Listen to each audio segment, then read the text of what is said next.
place that I've dreamed of, where I can free my mind.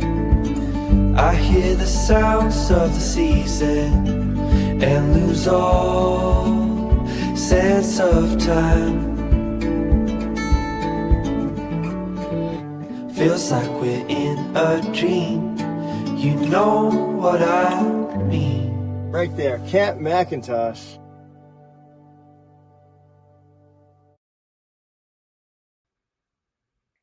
And that is everything you need to know to get in touch with Camp McIntosh. If, in fact, you want to join us at our 5th annual CFN retreat, or just in case you want to head up for some early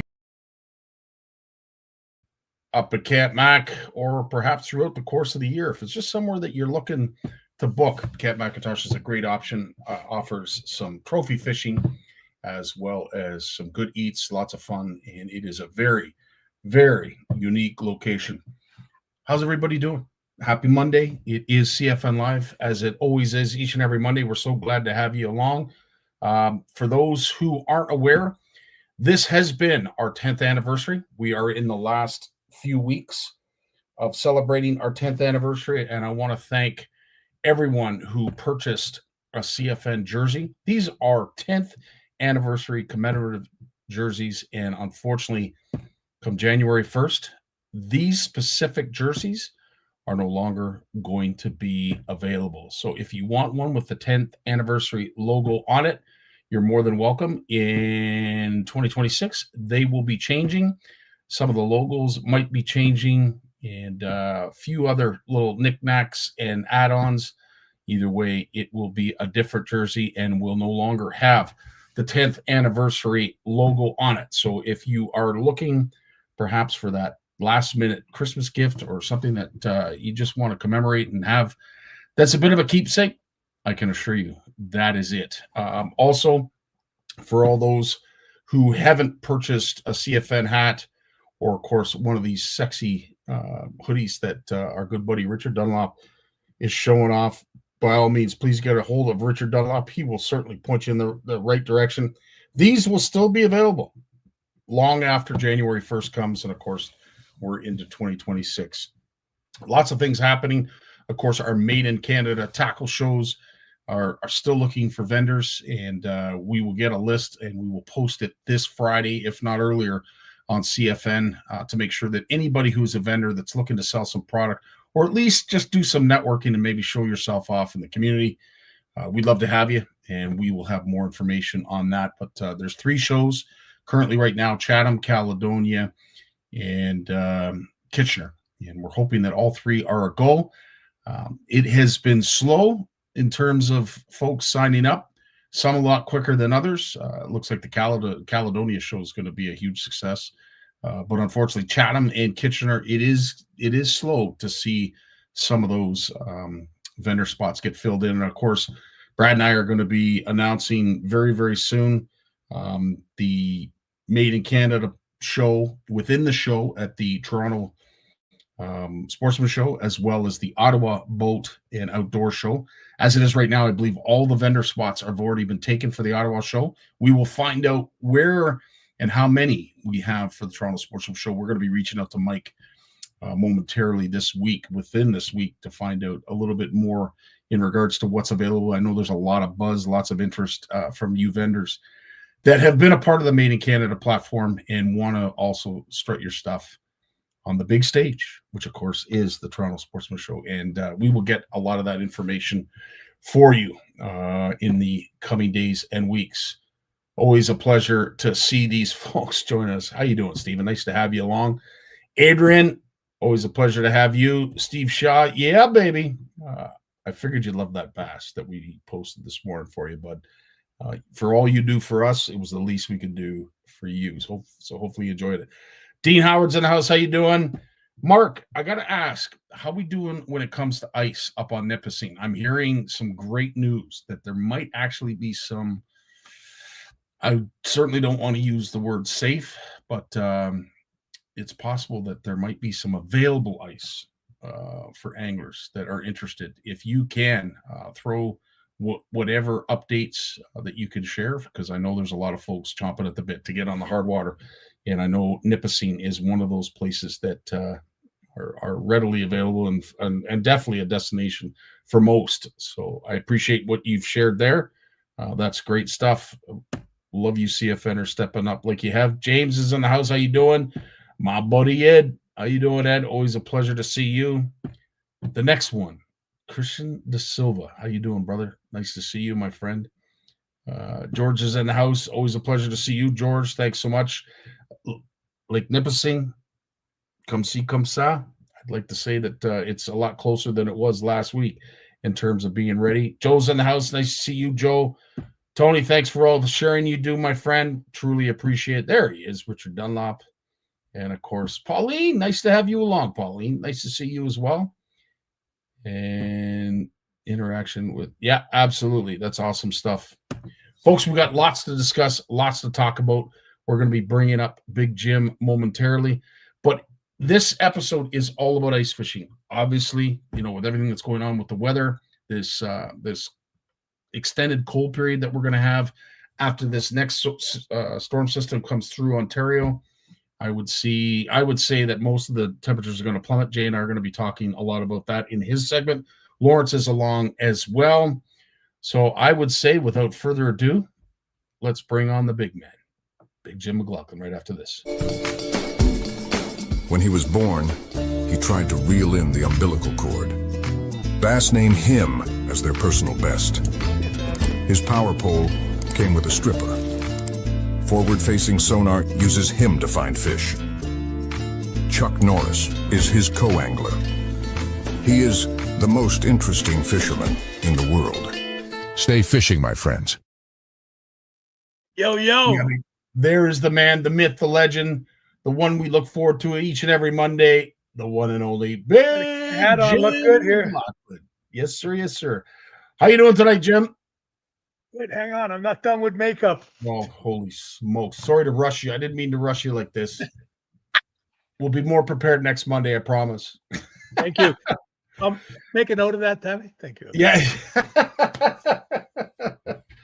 And then this is Jim. back, eh? This is it. Yeah. We are, I would say, well into, if not past the halfway point of that transition that we all talk about. Folks out west have already been ice fishing, and we're seeing some great returns and photos from some of that hard water action. And, of course, it is just starting.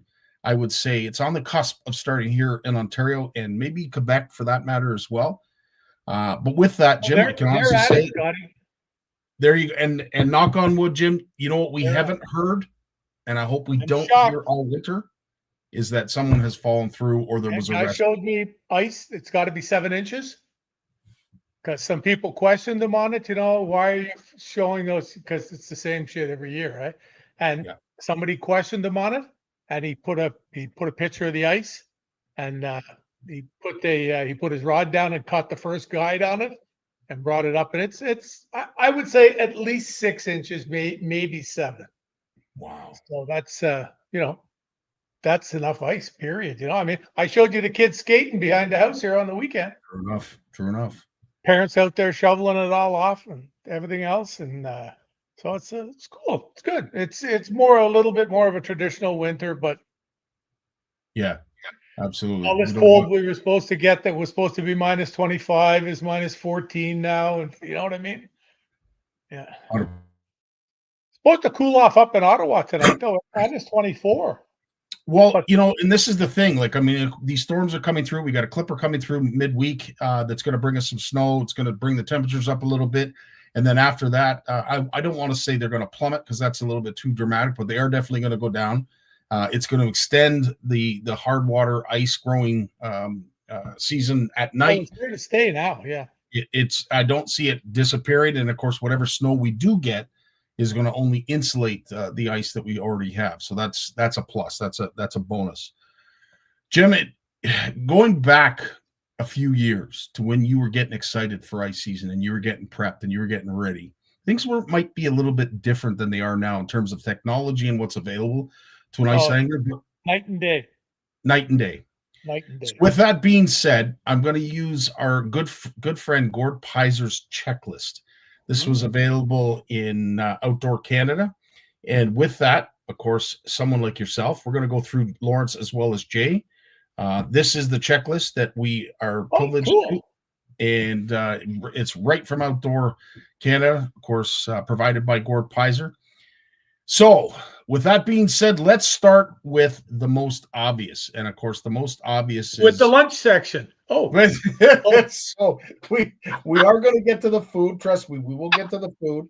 But first and foremost, back then, Jim, when you were getting ready for a hard water day, say it was a Saturday, maybe midweek, how were you dressing? Like, what kind of jacket were you wearing that back then? What kind of pair of bibs? Just older ski jacket type things with a hoodie under it. Yeah. You wanted the hoodie to get something up around your neck, which is like the neck warmers. When you wore a heavy duty hoodie with nice fleece on it, it got around the neck and it made a huge difference. Made an absolutely huge difference. We didn't have, you didn't go out and get your ice team coat. It didn't exist. It wasn't there. Yeah. It was that type of a thing. But the wool sweater, the bibs came along. Gloves have come miles. In fact, it's really funny. I found in a box here the other day in the garage, and I'm giving these to somebody for Christmas. Oh boy. They're not on here, but I found a pair of the Ice Armor mitts. Oh wow. I mean, these things are like night and day compared to what I had. We used to wear those kangaroo skin ones with the liners. Yeah. And we wore wore those very simply because the wind didn't go through them. The wind didn't go through them. And we used to go to Mark's Work Warehouse and buy the cheap liner mitts, the wool mitts. And I'd probably go through 2 packs of 5 of those over the winter because you'd have your hand, because I fished a lot of panfish or walleyes usually. So you're always handling fish. You'd put your hand back in the glove because it was frozen. You'd have slime on it. So the end of the day, sometimes you took them out and they were just such a mess. It was scary. And they just went in the garbage. You didn't bother washing them. Sometimes you did if you remembered, but That's how we combated that. But it's all night and day, Scotty, and people don't see it. They don't realize, we are lucky with a fish trap and you were just about freezing to death in it, even with a heater. Yeah. Now they got the insulated ones. There's no leaks. There's so many things. So it's cool.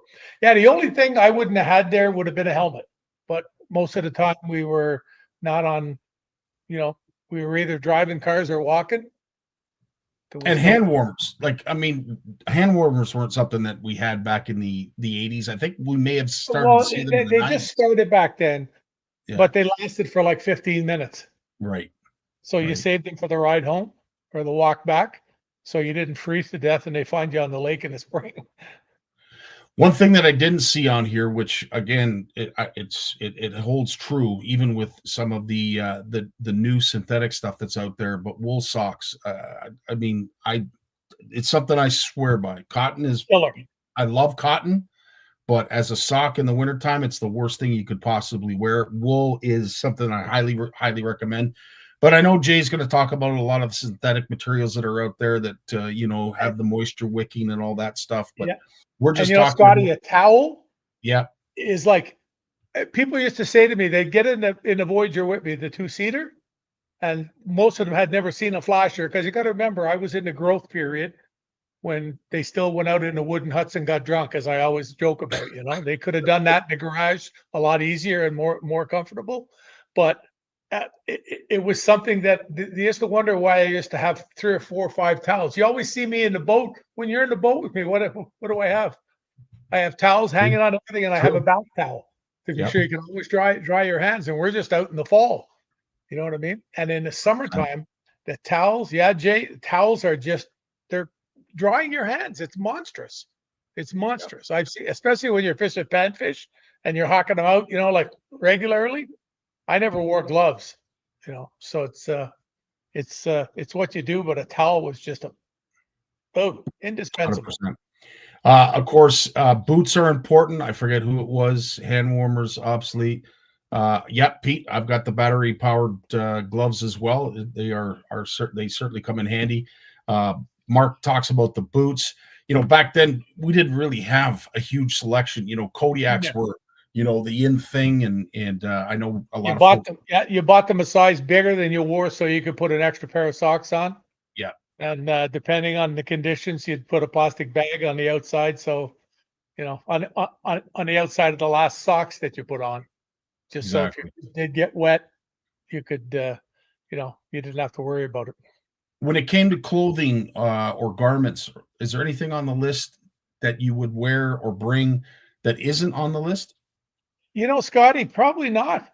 Yeah. That's, I mean, Gord Pizer wrote the list. Yep. The guy spends half the winter on the ice, so he knows what's going on. Amen. But the stuff is So, so much better today. Everything is so much better. Like you if know, I would have worn a helmet back then, it would have been a hockey helmet because that's about the effect, the difference it had. You know what I'm saying? And just in case you had to shake someone off an area you wanted to fish, you were ready to go. Tony will like that one. oh, that's hilarious. That's funny. So, getting to your favorite part, of course, it is mine too. I love being out on the water and cooking. Back in the day, we didn't really have a lot of options. A thermos, obviously, we would bring a thermos full of soup or stew or what have you.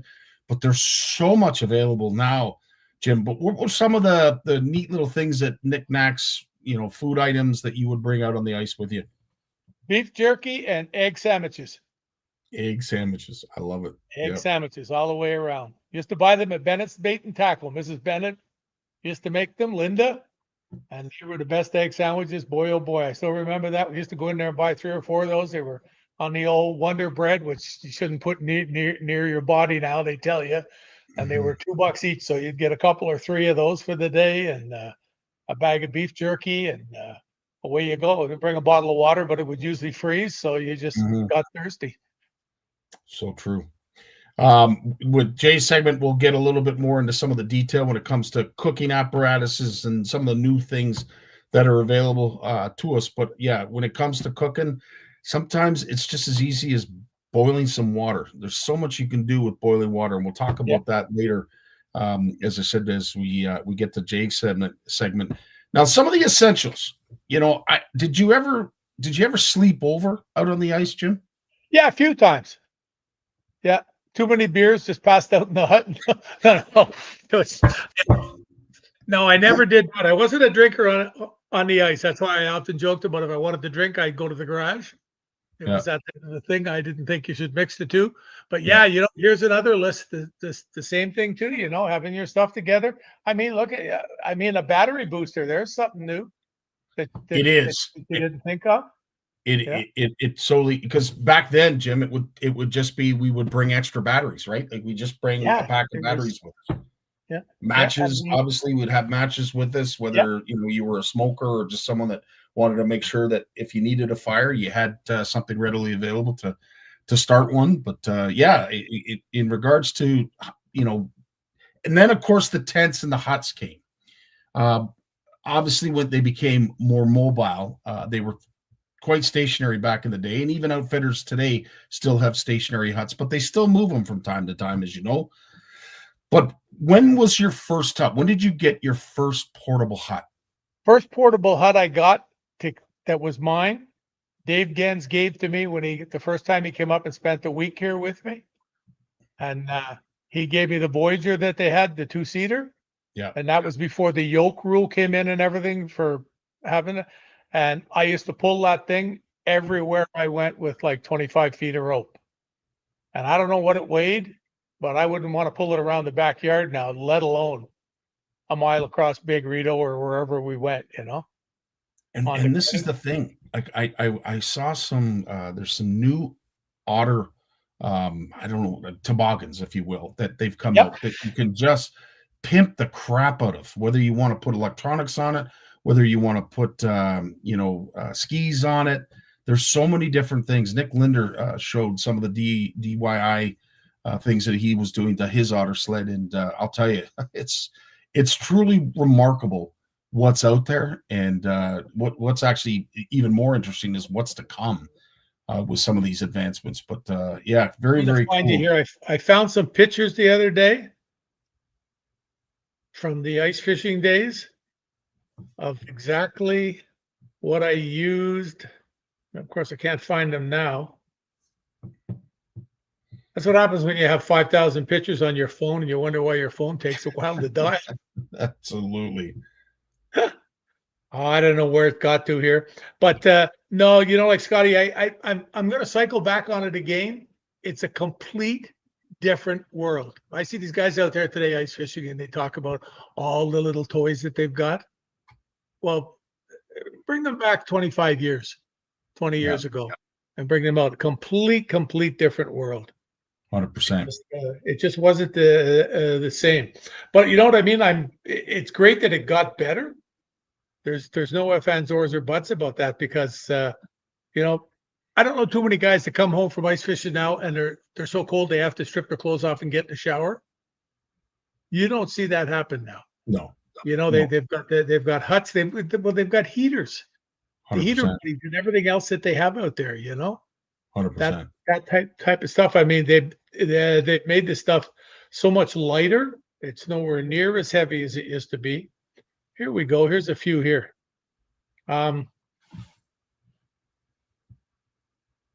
Here's a picture. Now, this is with the fish hut folded down. This was in a big American magazine, and I did a thing here with Tim Allard. Okay. Yeah. And he wrote an article on it. Here you are with the fish trap once again, with it folded down. Yep.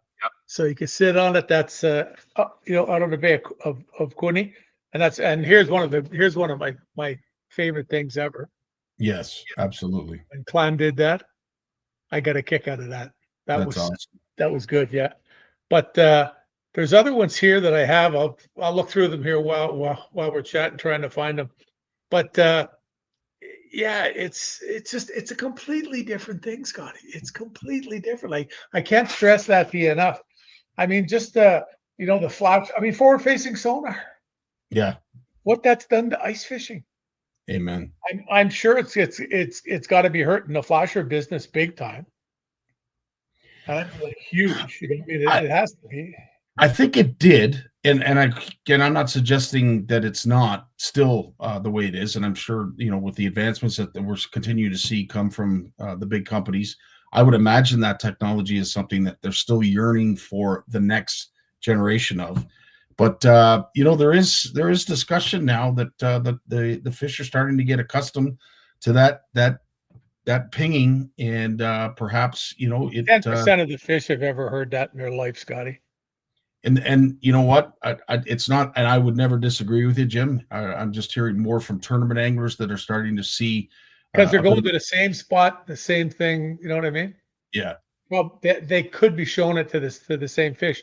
I mean, when we used to fish with the flashers in the summertime, yeah, when we got over top of fish, Rocky and I, we would turn the flashers off and drop a marker buoy. Why? Because we were told it affected the fish. I never saw it affect them. I mean, when we found fish in milfoil, if they were grouped, we caught them. We had 25 pounds for 6 fish. It's all there was to it. It used to be like that every weekend, because we looked for fish that were that were in there. Oh, I thought I hit the jackpot there, but not quite. Hey, you recognize it? You recognize this picture? Where this came from? Oh, let me find a good one. There's a whole bunch in here. You'll recognize this fish. You probably caught it. No, but I know who did. That's at the pond. I did. Yeah, it is. Yeah, I remember that. I remember you telling me that wasn't even the biggest one. One was. Yeah, no, I got JP was shocked when I showed him the one I had in the bucket. Yeah. Keep it for pictures, and he saw me catch that one, and he came over, and I had one that was literally like 14 and a half. It was like 2 pounds. Like, it was stupid. There's on your little pond too. Yeah, maybe. The walleyes, there was a whole bunch of them. And here's the Three Stooges. Oh, I love it. I like your balaclava. That's awesome, man. Some good memories. And I'll tell you, it's amazing how many years it's been since we did that. What is that, like 6 years? 6, 7 years ago, dude. 6, 7 years, because it was way before COVID. Eh? No kidding. Man, there's some old pictures on here, Scotty. I gotta. Oh, I can imagine. Cool. Here's oh, where did it go? The Vexillar Princess. Is it gonna catch her? No, it's not gonna get her, kiss her, eh? Oh, that's hilarious. That's the one that's gonna be the lawyer now. He got accepted to Carleton. Wow. But yeah, no, it's I tell you, ice fishing, the other part of it, Scotty, it's a wonderful social event. It's Yeah. not like boat fishing. It can be a social event. Well, look at us out there on your 100%. pond. Yep. That was more of a social thing than anything else, Which is exactly what we wanted it to be, and I'm glad it was for everybody that Yeah, and that there's came. the social aspect of it right there. Amen, brother. There's one guy there ain't with us anymore, but No, unfortunately not. yeah. So funny. The other day, I got some guy tried to hack, I guess, his Facebook page, and I got a friend request from him. I did this. I did actually this year as well. I shared it with you.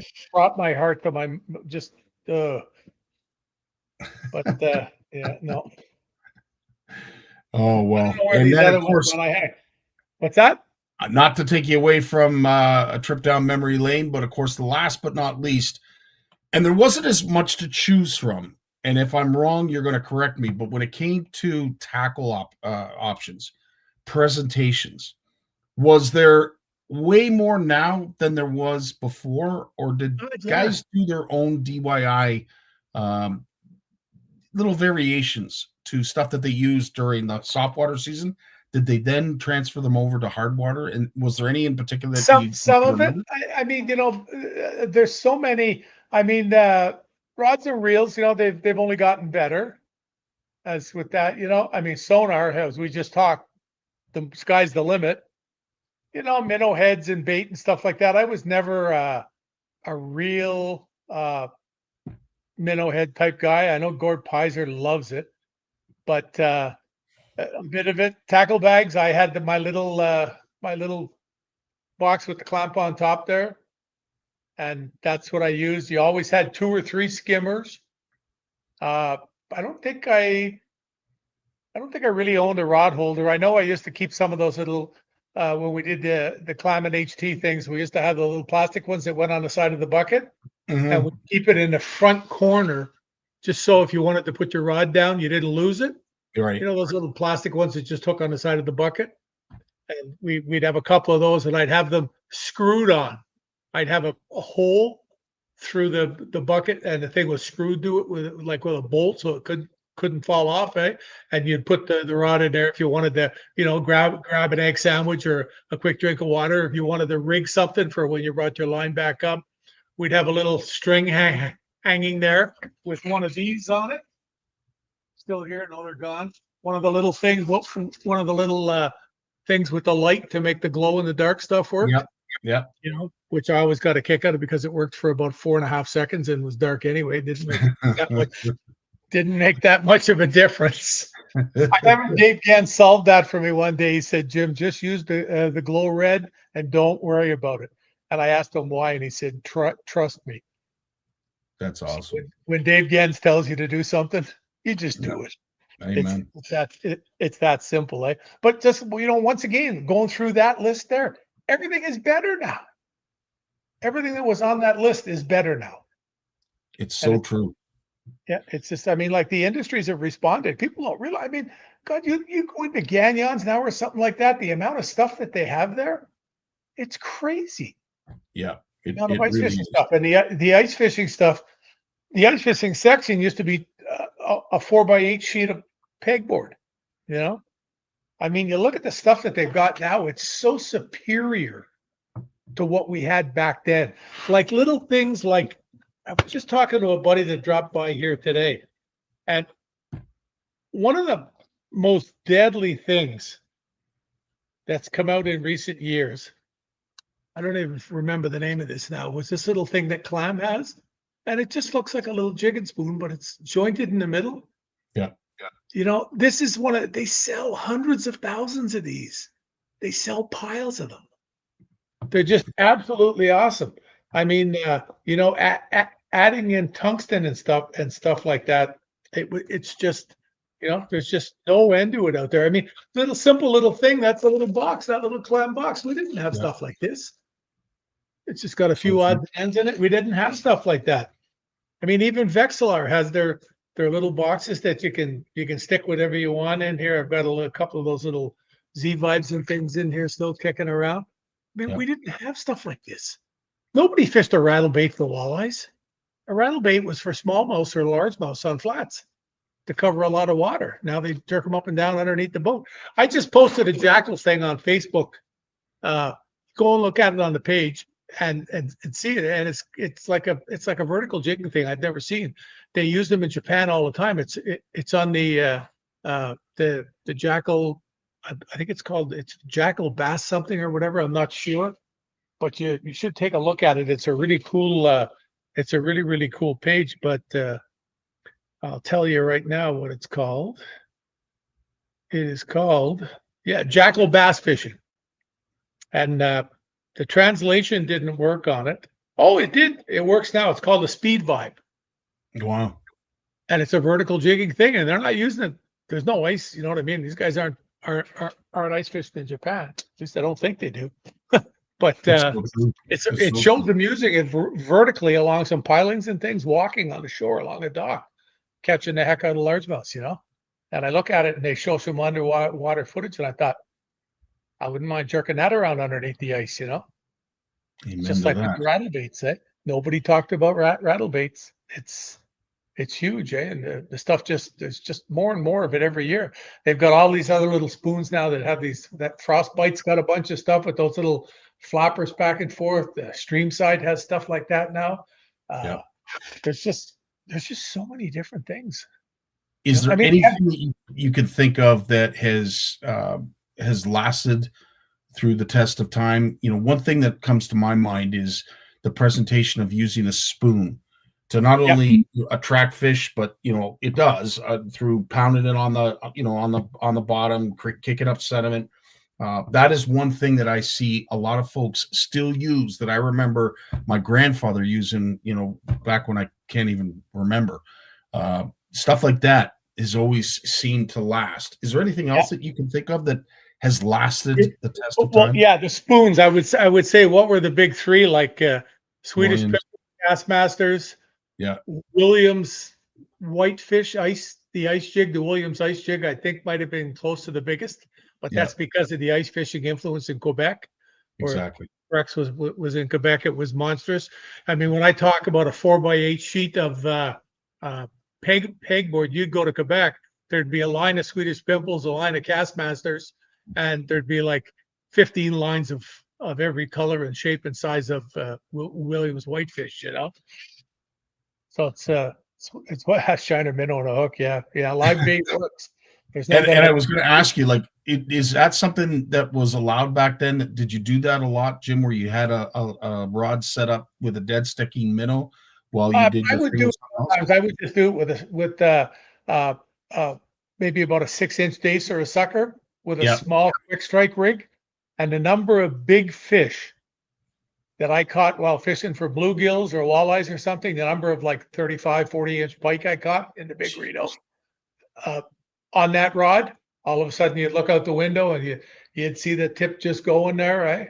And away you'd go, you know, you'd flip the thing down. But then after you had the fish trap for a year, the plastic used to go yellow, so you couldn't see in the window. So if you didn't get a new one sewn in that was clear, I had a buddy of mine come to me once, and he brought this really, really thin plexiglass, and they bolted it in and cut the plastic out, and they sealed it with this caulking they had, and it was in it when I sold it. The guy thought it was the greatest thing ever. He wanted to know where to get more. He wanted to put more windows in it to see, because he had a bunch of kids he used to bring ice fishing. But and I think like the biggest one of all, the Rapala Jig and Wrap. It's still the biggest selling lure in the world, and I'm sure it's taken more fish than any other lure. It's probably taken more fish than any other, you know, group of lures put together, like all the spoons or something like that out there. I mean, when you look at the way the Jig and Wrap has been copied in the last decade, I mean, there's got to be 20 companies making them. You're probably very close, if not more. It used to be none. And I mean, when you look at some of the colors that they have on them now, even, I mean, it used to be some plain old colors, I got one little one left in here. And when you think, when you think when you look at the colors on this little thing right here, all those purples and everything Yeah. else around that, I don't know whether you can see it, but you used to get forward colors, and that was it. I used to use the ivory one with the little chartreuse tip on the nose. That was when I went to Quinny. Very seldom did I not outfish the group, and it was always when I got down to that or a 1-inch long spoon. Wow.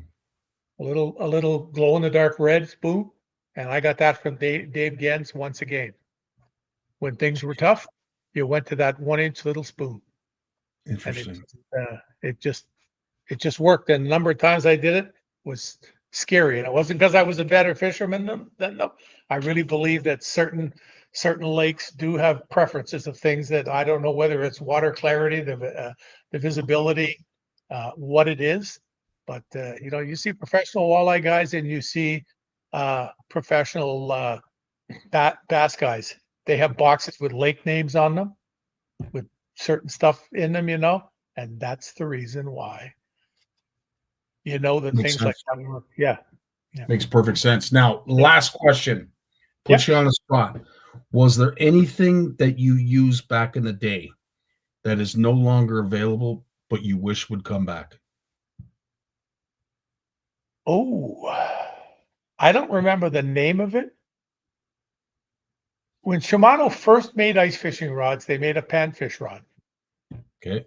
I got 2 of them, and I gave one of them to Dave Gens, and he pretty near had to run for the outhouse, if you know what I mean. Yep.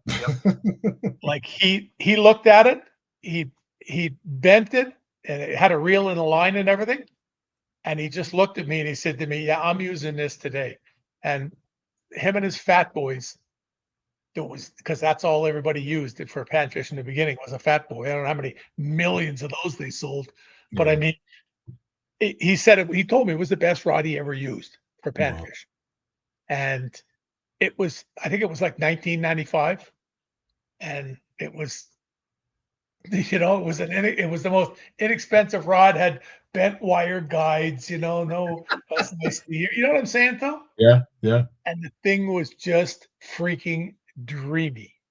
It was That's dreamy. awesome. Yeah. And then I saw one come along that HT had, and it was pretty close to it. And it was really funny. It was one of the ones that the Lindners designed when they were with HT. And it was their panfish rod. And I don't know who came up with the Shimano ones. I'm assuming it was guys from Wisconsin or something, Minnesota. They had some people they worked with there at the time, and I'm sure that's where they came out, and that's why they were the same. But those rods were dreamy. Yeah, but there's basically, Scotty, there's just hardly anything. Like probably like 2% of the stuff that we use ice fishing it's all better. There's a couple of percentage of things that would be the same, but everything has just been made better. It doesn't break into. I mean, everything you had when you ice fished broke. Yeah. It also used to be minus 35 often. True. Just like how many times have you heard me rant about guys banging ice augers on the ice? Yep. Going out with the auger. I got to get it seated first so it turns right, and banging it on the ice, and then wondering why they're cutting for 2 minutes and they haven't got through 10 inches of ice. So funny. Like So that. true. Keith's asking, what would be your oldest ice fishing rod that you have?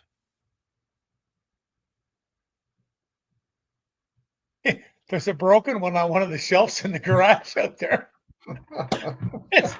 I don't know why I don't throw it in the garbage can. It's been kicking around out there forever. Sentimental reasons. You got to figure it. Sentimental reasons. Yeah, I don't know. I'll have to look at the number and see if anything rings up here. Well, listen, dude.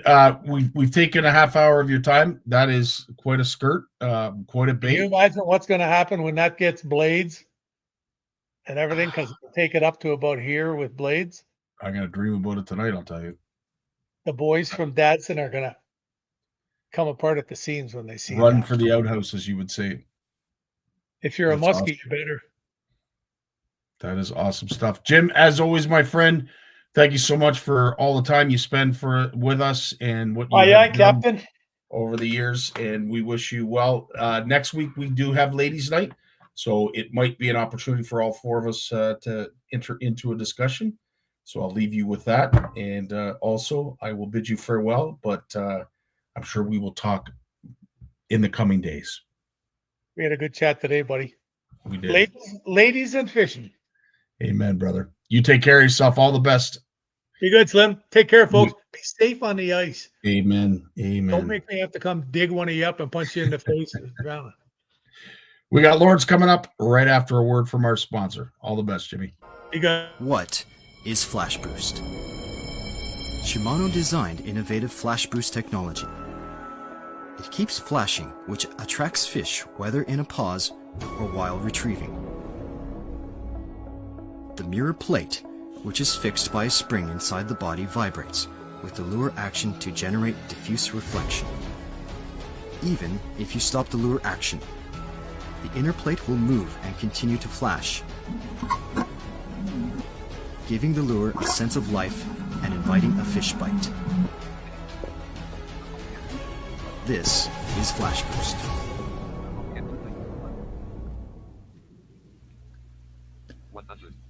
Lawrence, how you doing tonight, buddy? I'm doing well, man. Just got in here. I just walked in like 2 minutes ago. I literally heard the beep, and there you were. And you not a moment too late, not a moment too soon. No. It was perfect timing, my friend. I will say this, though. You've entered. Unfortunately, you didn't get prepped for what we're talking about tonight. So we want to hear the most embarrassing moment you've had out on the hard water. No, I'm kidding. We're doing a checklist.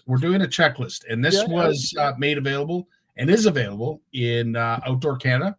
Our good buddy, Dr. Gord Pizer, put this together. And I would have to say that all of us have some kind of checklist, put away and set aside for when it's time to go ice fishing. What you can't see, I will explain to you. First and foremost, what we're going to be talking about, of course, is clothing. What's the most important thing that it's a must have when it comes to ice fishing? What must you have to wear for ice fishing? I'll tell you, the new ice fishing bibs and pants now with the padded knees and the padded butt and the flotation and the the holsters for your ice picks, fantastic, right? There's just fantastic innovation, great pockets, flotation. You want to get down on your knees to set up your tip up or whatever. You're not going to freeze your kneecaps off and get arthritis. Just amazing gear. I'm just blown away by the quality of some of this ice fishing gear out there now. And have you been using any of the battery technology, like the stuff that runs on batteries, like heated gloves, heated socks, heated pants, hoodies? I got the heated socks and I've been playing with them and I'm looking at them and they've been in my box for 2 years now and I haven't pulled them out yet, but I think I'm going to pull them out. Last winter wasn't that cold. Last couple winters weren't that cold, so I just never got around to it. But I think this winter is going to be one where you're going to want to have some of that electricity coursing around your body.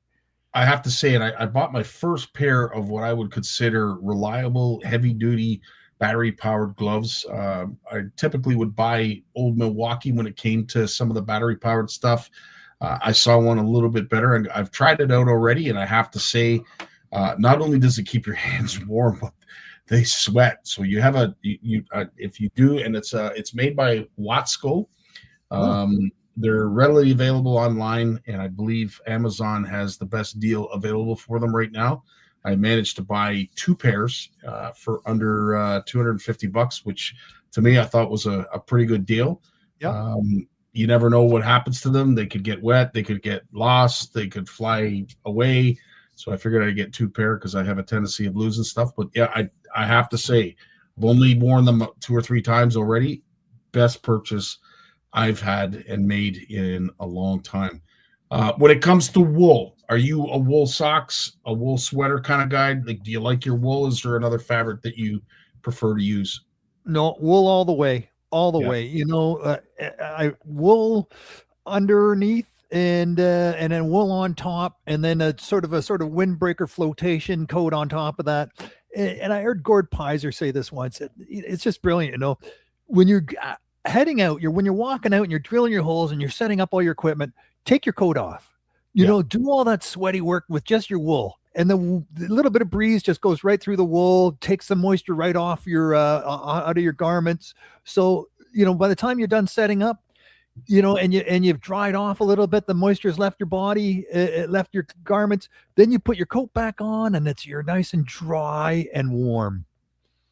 So true. So true. Now, when it comes to bibs, you mentioned the ones with the knee pads. Are you more one that has a set that floats, or does it not matter? I'm a big one for the floats. I have a few different pairs, and I'll go by the weather, right, and what I'm doing. But generally, I think the flotation is not a bad way to go.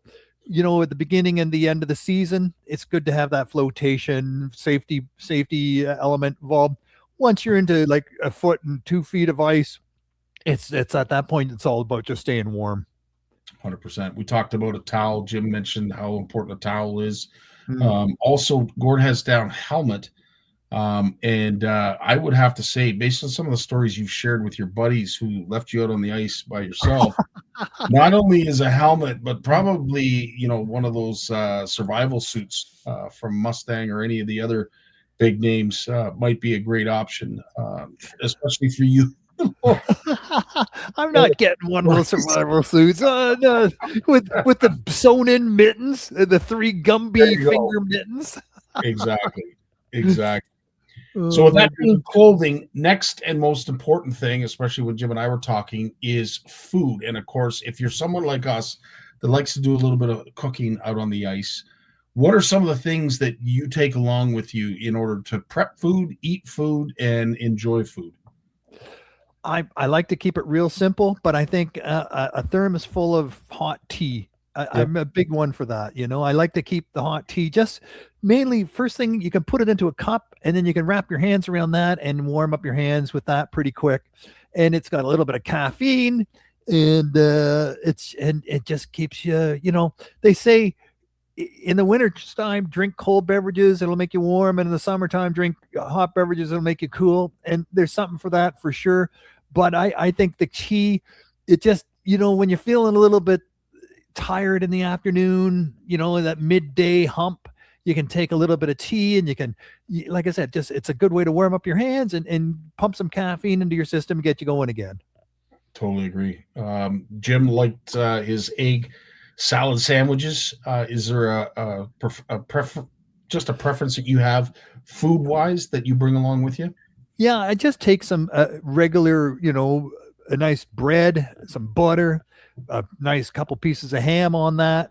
Yeah. And just real simple, just real simple. No, it makes perfect sense. So that's pretty much the food. And we got over you pretty quickly. Jim and I took a little bit longer, and judging by the size of us, that explains probably why. Moving right along, of course, when it comes to the hut, and a lot of folks have different preferences when it comes to what they want in that hut, or even the type of hut that they want to drag around. Is a hut very important for you when you're out ice fishing? My goodness, it's like the boat, right? There's no such thing as one boat does everything. You got it just there's all these different hut options now, and okay.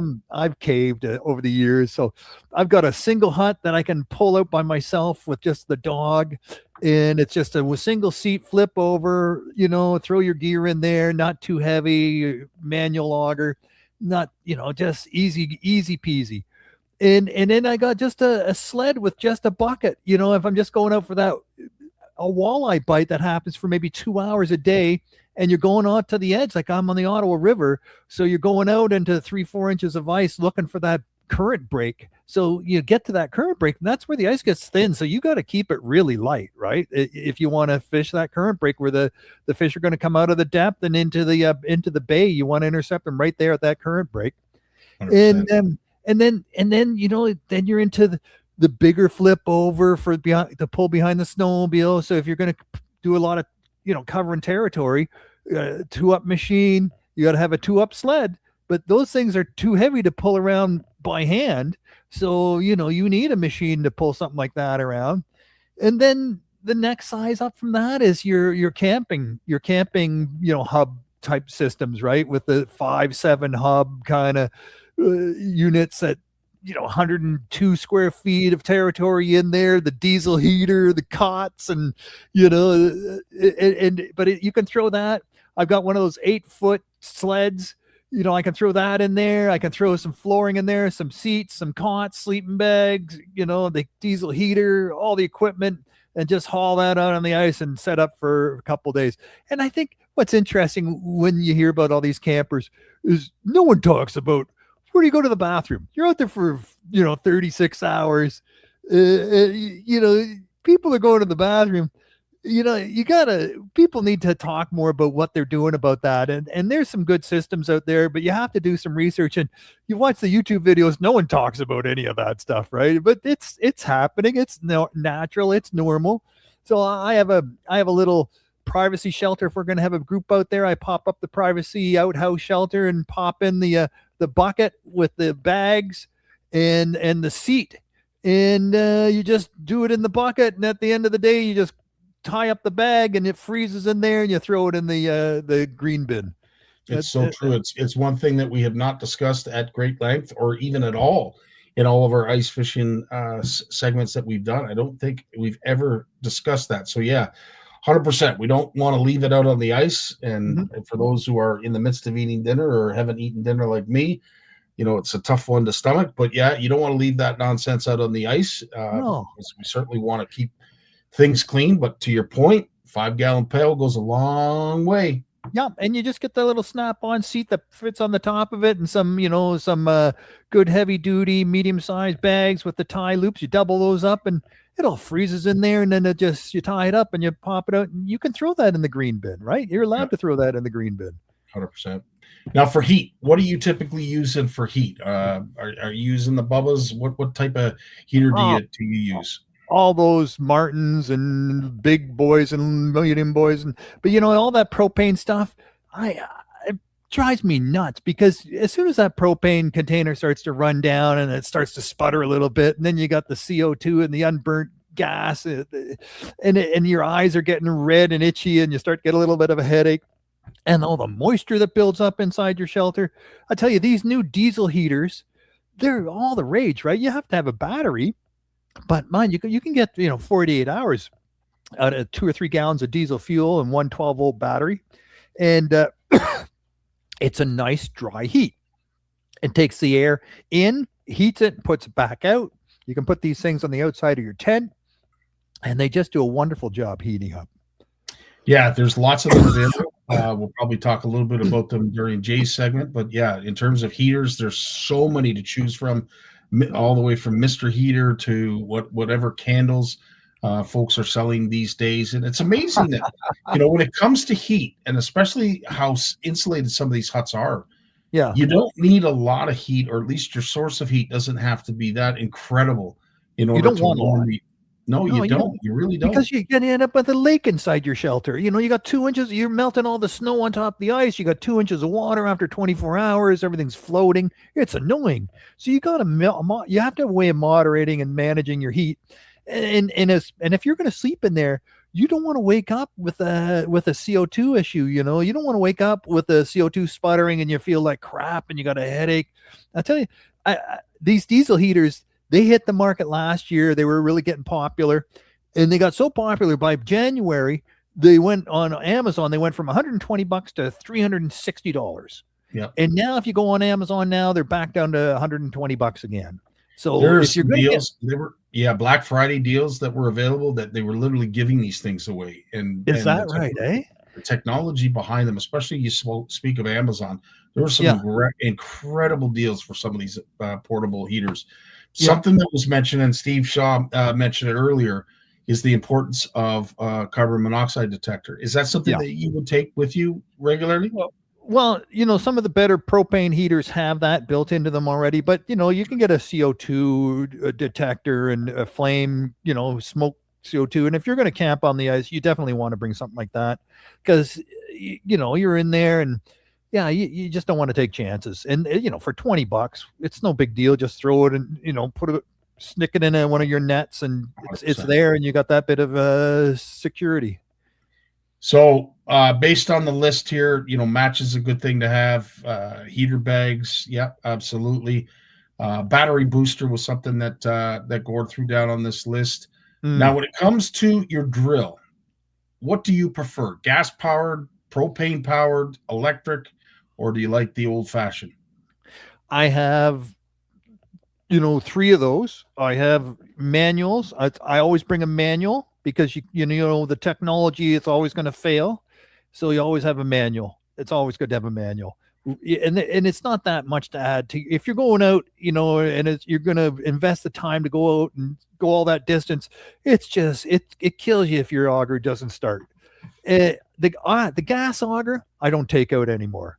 And it's amazing. You don't hear gas augers that much on the ice anymore, do you? I mean, they're almost like you can't sell them. You can't give them away. Everyone's going electric. And once you go electric, oh my God, it's just like, I'm not talking just the bolt a blade onto the end of your power drill. Done that. And that's just that can be painful on the wrist when it jams and stuff like that. But these new actual electrical augers, they're just the battery, the performance, the weight. It's just amazing. They weigh nothing and they're just fantastic. I will say the Ion that I have, second generation, is the cat's meow. I would have a hard time finding a better drill. I know I've never owned one as that Ion. Spent a little bit of money on it when it first came out. It was worth every penny. And the number of holes that one battery, one charge will perform is off the charts. So they're fairly light, in comparison to a gas auger. They're very light, and as I said, they hold up well. Depending on drilling inside your tent, you're drilling inside your tent. You don't need to flip open the doors and then evacuate for half an hour for the fumes to clear out, right? Yeah. And Gary's saying, I still don't trust the batteries on those things. And for the most part, Gary, I can appreciate that. It's technology, and we like to resort back to what we're comfortable with and what we know. And as Lawrence just mentioned, bring some old-fashioned ones just in case. Mark is saying, I love my 2-stroke gas auger in the morning. It smells like victory. I like that. That's well said, Mark. Truly appreciate that. Now, with all the essential, all your cooking, and you're all dressed for the day, obviously we now have to start thinking about gear. We now have to start thinking about tackle, presentations. First and foremost, when it comes to electronics, are you bringing anything that you have electronic-wise? I've been using the same Lowrance GPS 5-inch unit for a while now, over 10 years, and everyone seems to like it. It's enough. It's that's all I bring, and I let my friends use it, and they get excited, and I get excited with them. And otherwise, I do 2 things. I set up a tip up, and like a dead stick with some live bait, and then I jig something, and the 2 holes are maybe 4 feet apart, but I jig it, and if I'm just attracting them over and they look at my jig and then they go over and take my minnow, hey, you know what? It's a bim bam. It's a no brainer. I love that. I love that setup. I made a little, I made a little base for my dead stick, and I don't know if you ever saw those carp bite alarms. Yes. Yep. Yeah. So I put it's got a little rod holder, and I rest the end of the rod on that little carp bite alarm system, and then I have one of those Sahara rear drag 1000 size spinning reels, and it's got the fighting drag, so you can slack the drag off real easy. And then when the fish takes my minnow and starts swimming away, that little carp beeper starts going beep, beep, beep, beep, beep, beep, beep, beep, beep, beep, but the fish doesn't even know. There's no resistance. And then I just go reach over, pick up the rod, tighten up that fight and drag, and set the hook. It's I love it. It's like a little tiny carp fishing system. It's just brilliant. When it comes to dead sticking, are you someone that uses dead bait? Do you use live bait? And if so, if you are using live bait, do you tail hook or mouth hook your minnow? For my dead stick, and I just go through just behind the dorsal fin, and just I do it on a little drop shot rig, the lightest weight possible, so that way when the fish comes and slurps up the minnow, it's not, it's not using the resistance of the lead to rip it off your hook. It just Right. sucks it in and whoop, it's gone, right? And then it's swimming away with it, and then it doesn't even know until you set the hook. But for walleye, they usually manage to get those little trocar. I use a little trocar number 4 hook. I go real small, and they're so sharp that they just stick into the mouth of the walleye. They don't get down the hatch at all. That's awesome. That's good. So in regards to the rest of the list, we've talked about rods and reels. Are you using tip ups? Would you use a tip up? Is that something that you would use? do. Yeah, Okay. I do it. And I use these little blue tips, BLUETIPZ. They're the size of a Bic cigarette lighter, and they just clip to the flagpole. And then you flip them on, and you download the app for your phone, and then they connect. When that flag flips, that it sends a Bluetooth signal to your phone, and you can have 3 or 4 of these things, and they'll number them.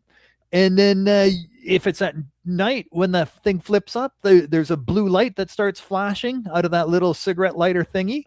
Otherwise, it's on your phone and it says number 3, number 3, number 3, and you just go out there and go get it. It's so much fun. You could be sitting inside a big wooden ice shed with your friends, and in the middle of the night, all of a sudden your phone starts going off, and you look at your phone and go, "Oh, I got a fish." And everyone go, "What?" Yeah, and they look out the window, and they see your blue light flash, and it's so much fun. Wow. I don't know if I've heard about these blue tips. Something I'm definitely going to look into. That's interesting. It's a local. I don't know if it's a Canadian innovation, but they've been around now for a few years.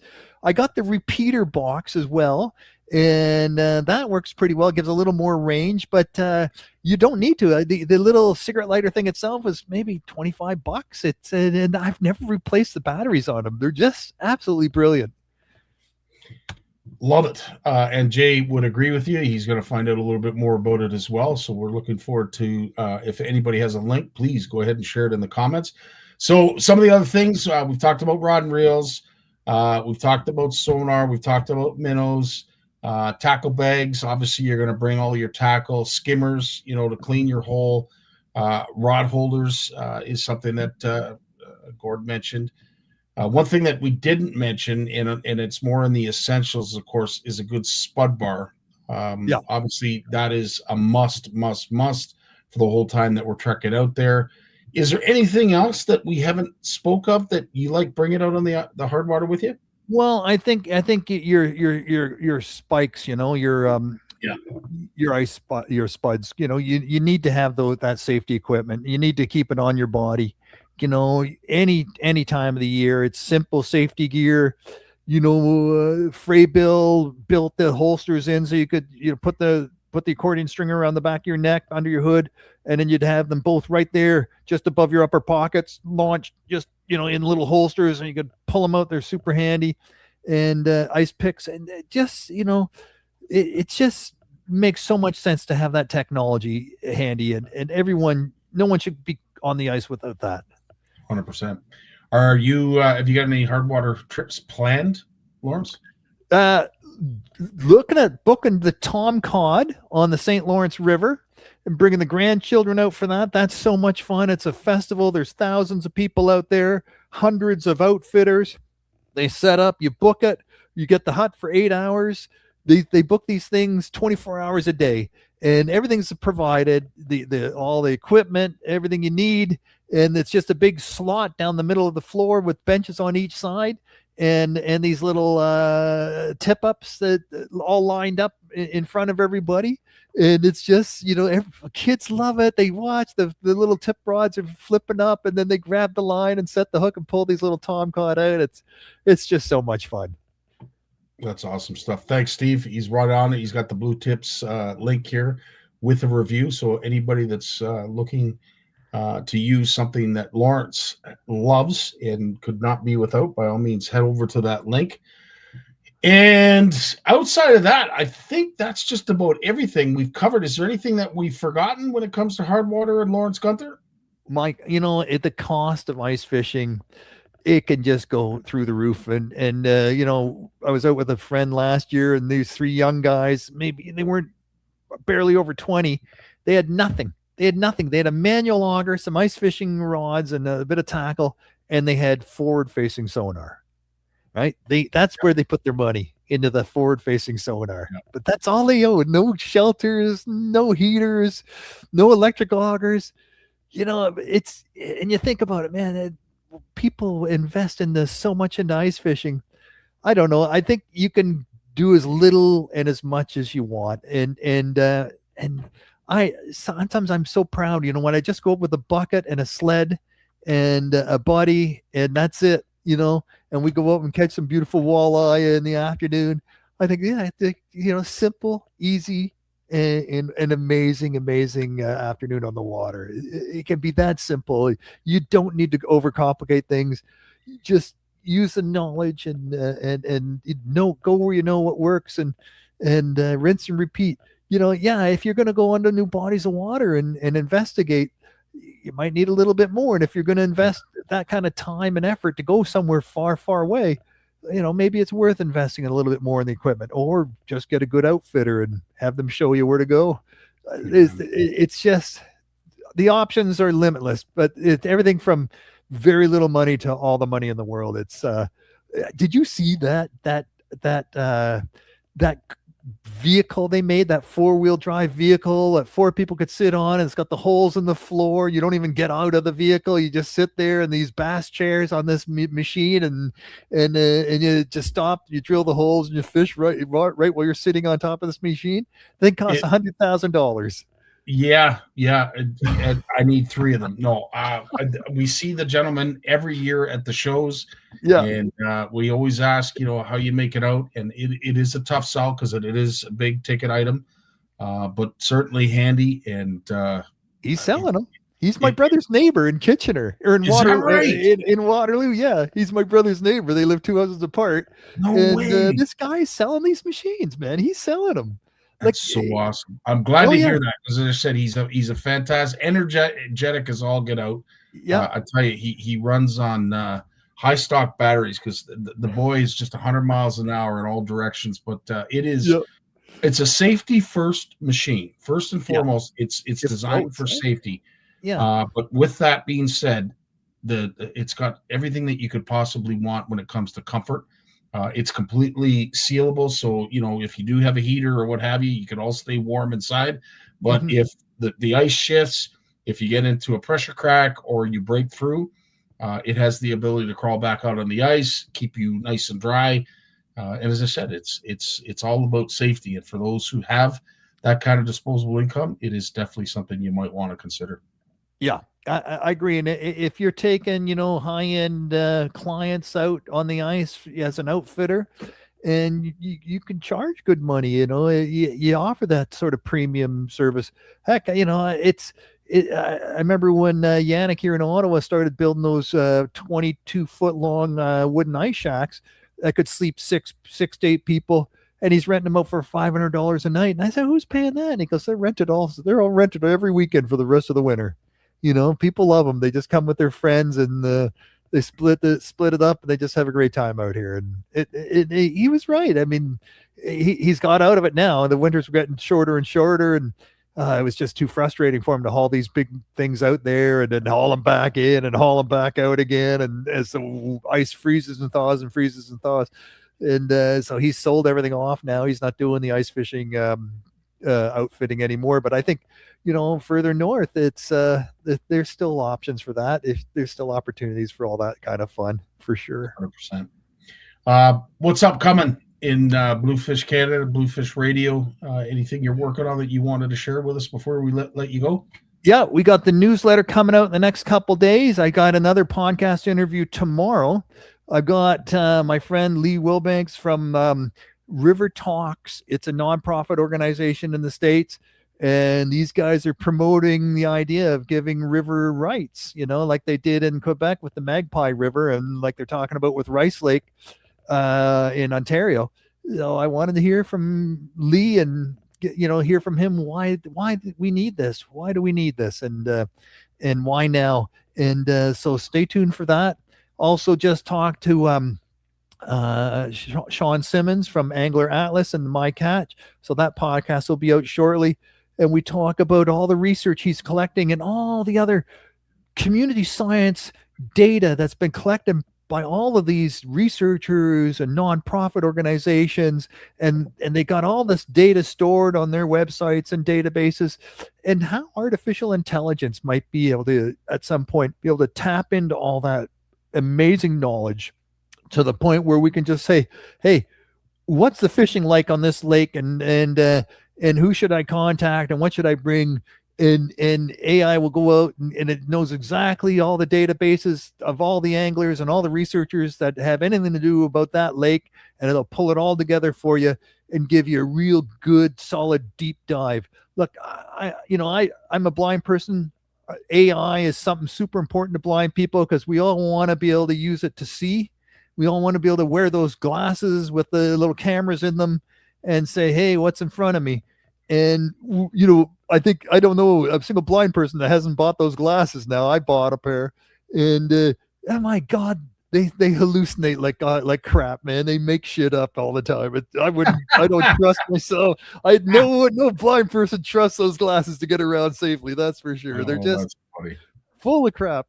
But AI, that's the world, right? You're asking the AI to look around in the world and tell you what's out there. It doesn't know everything, but if you feed it the right kind of information and you train it, and this is where AI is going to really shine. And you're seeing more and more of this now, where AI is being, this is an AI engine that just does this, and it knows everything about this. And we're going to get these AI engines that are going to know everything about our regions, our water, our fish. And it's going to be amazing, man. It's going to be just amazing. That's around the corner. Look forward to that interview as well as many others that you're working on, Lawrence. As always, my friend, thanks for joining us each and every Monday like you do. And of course, keep up the great work, my friend. We truly appreciate it. Thanks, Scotty. You too, buddy. Right on, dude. We have Jay Barnucz coming up right after a word from his sponsor. Have a great week, Lawrence. You want to know the difference between power bait and other soft plastics? Ask the fish. Berkeley scientists have thousands of flavors tested on thousands of fish. Natural, man-made. Every bait that's ever hit the water. No matter the shape, size, or color, power bait is the only one that is scientifically proven. Fish bite and will not let go. There he is, the man, the myth, the legend, Jay. What's up, buddy? Baby, big Jay Barnucz. Jay, let's get into the checklist. And we want to thank the good folks over at Outdoor Canada, and of course our good buddy Gord Pizer for putting this checklist together. Let's start with say the clothing. Let's go right into the clothing. I know there's a lot of new things that you like to wear. You like some of the technological advancements when it comes to comfort, feasibility, what makes sense, whether it wicks water or moisture, if it floats. What are some of the things that you like to bring along? And I know you like to pack light when it comes to certain things, but you don't skimp on something that you need. But when it comes to clothing and what you're going to wear, guide us through that list of some of the stuff that you would bring along. Okay, so I fish outside a lot, as much as when we'll talk about shelters and stuff, but I fish outside a lot, kind of whether we're running around chasing panfish, it's one of my favorite things, or last couple of years, we've been doing more and more pike fishing with tip ups. And so when you're out running around checking tip ups, you're spread out. You need to be warm to be doing that. So what I'm usually doing is I got two pairs of gloves that I bring. First set of gloves that I bring are these are ice armor, like neoprene gloves. Okay. Now these are waterproof, but they're not super thick. But what these are great for, man, is if once you set up your camp and you're working around, like we're usually using a big pop-up style shelter, these are great because you have incredible dexterity. So when you get these on, you actually because but versus old neoprene gloves, they're pretty soft and they're pretty supple. So these are nice for like, basically, I can't like tie knots with them, but I can get it down to, I can manipulate things. I can pull rods out of cases and things like that. So these are great. These Striker ice gloves. Mm-hmm. And my go-to glove, now Jim already had the Ice Armor mittens, and I have pairs of those mittens here that are ancient, like probably 15 years old. I still use them. I do like the dexterity of the gloves. So these are Ice Armor, they're Striker Ice gloves. And the only difference is that these are great for like working the drill and like grabbing stuff. And I have more dexterity, but I still bring the mittens with me. And because you can't beat a good mitten. Gloves are nice, but if you can't keep your hands, your fingertips warm, you're going to be in trouble. Because once you lose, I don't know about you, man, but once my hands get cold, I have to stop and get them warm back up again. It's not a short process. But one thing I will say about that is, and this is a big mistake, I got all my ice fishing crap out. Trevor pulled all the ice fishing stuff out yesterday. Like he went to town, and I'm literally, our fishing room is gone. It's gone through the seasonal transition yet again. The steelhead stuff went away. The ice fishing stuff came out. And so I'm buried in ice fishing stuff, which is great because we got to go through it all. But I don't care what brand you buy, but your hot packs. Yeah. One thing I learned about hot packs a few years ago is you know how I'll get them as stocking stuffers. Heather's great. She'll put them in the stocking, load them up, but I was hardly ever using them. And then when I go to use them, they don't work right away. You got to shake them up. You got to take them and shake them. What I've done is the last few years, and maybe it's because I'm getting older and maybe because my circulation isn't the same as it used to be. What I do now is I put them, I don't keep them in a Ziploc bag in my crate anymore. I keep them on me. And as soon as I get to the access point, especially early in the morning, I bust open two of them and I get them shaken. I'm in the vehicle. I'm still sipping that last sip of coffee. I get them shaken then, and then I put them in my gloves or my mittens. I put them in right now because guess what? They will get used. Yep. I will use them that day if I need them. If my hands get cold, I'm ready to rock. And no one's going to say no to warm gloves. At some point in that day, I will be doing stuff like drilling holes or clearing holes or whatever, and I will now have a warm set of gloves to put my hands in. And those things, how many times have you gotten them and never used them? In fact, they even expire. And I've actually tossed them out because they've expired. So I've gotten the habit of having them ready. And it's not just for me. I have a set ready to go. And let's say your buddy gets cold hands. I can just pass them off. Here you go. Put these in your gloves. And honestly, when I was out collecting samples 2 weeks ago, finishing up our work, I did the same thing in the morning, 6 a.m. Because I knew I'd be collecting water samples. Dude, I'm in the water, physically collecting water. Even though we had a waterproof, we're using the big electrofishing gloves. You know what I'm talking about, Scotty? Yeah. But those things have no insulation, right? Yeah. Your hands are. So I was using them that day. So the little hot packs, I know that's pretty old school, not as fancy as these, but they will get you through. The other thing I do is I wear my layers. I got, and I know you're going to laugh, but I had to get a whole new wardrobe for some reason. I can't imagine why. Yeah. So I had to update the wardrobe. And so merino wool. So there's actually, now there's some great companies out there. Columbia makes good stuff. But Mountain Warehouse is a brand, and they make honestly really affordable stuff. And their stuff's on sale right now through till Christmas and check Boxing Day. And you'll see stuff. So these are their merino, and I had a previous pair of these, so I'm too big, I'm too small for them now. So I just bought another set of merino wool tops and bottoms.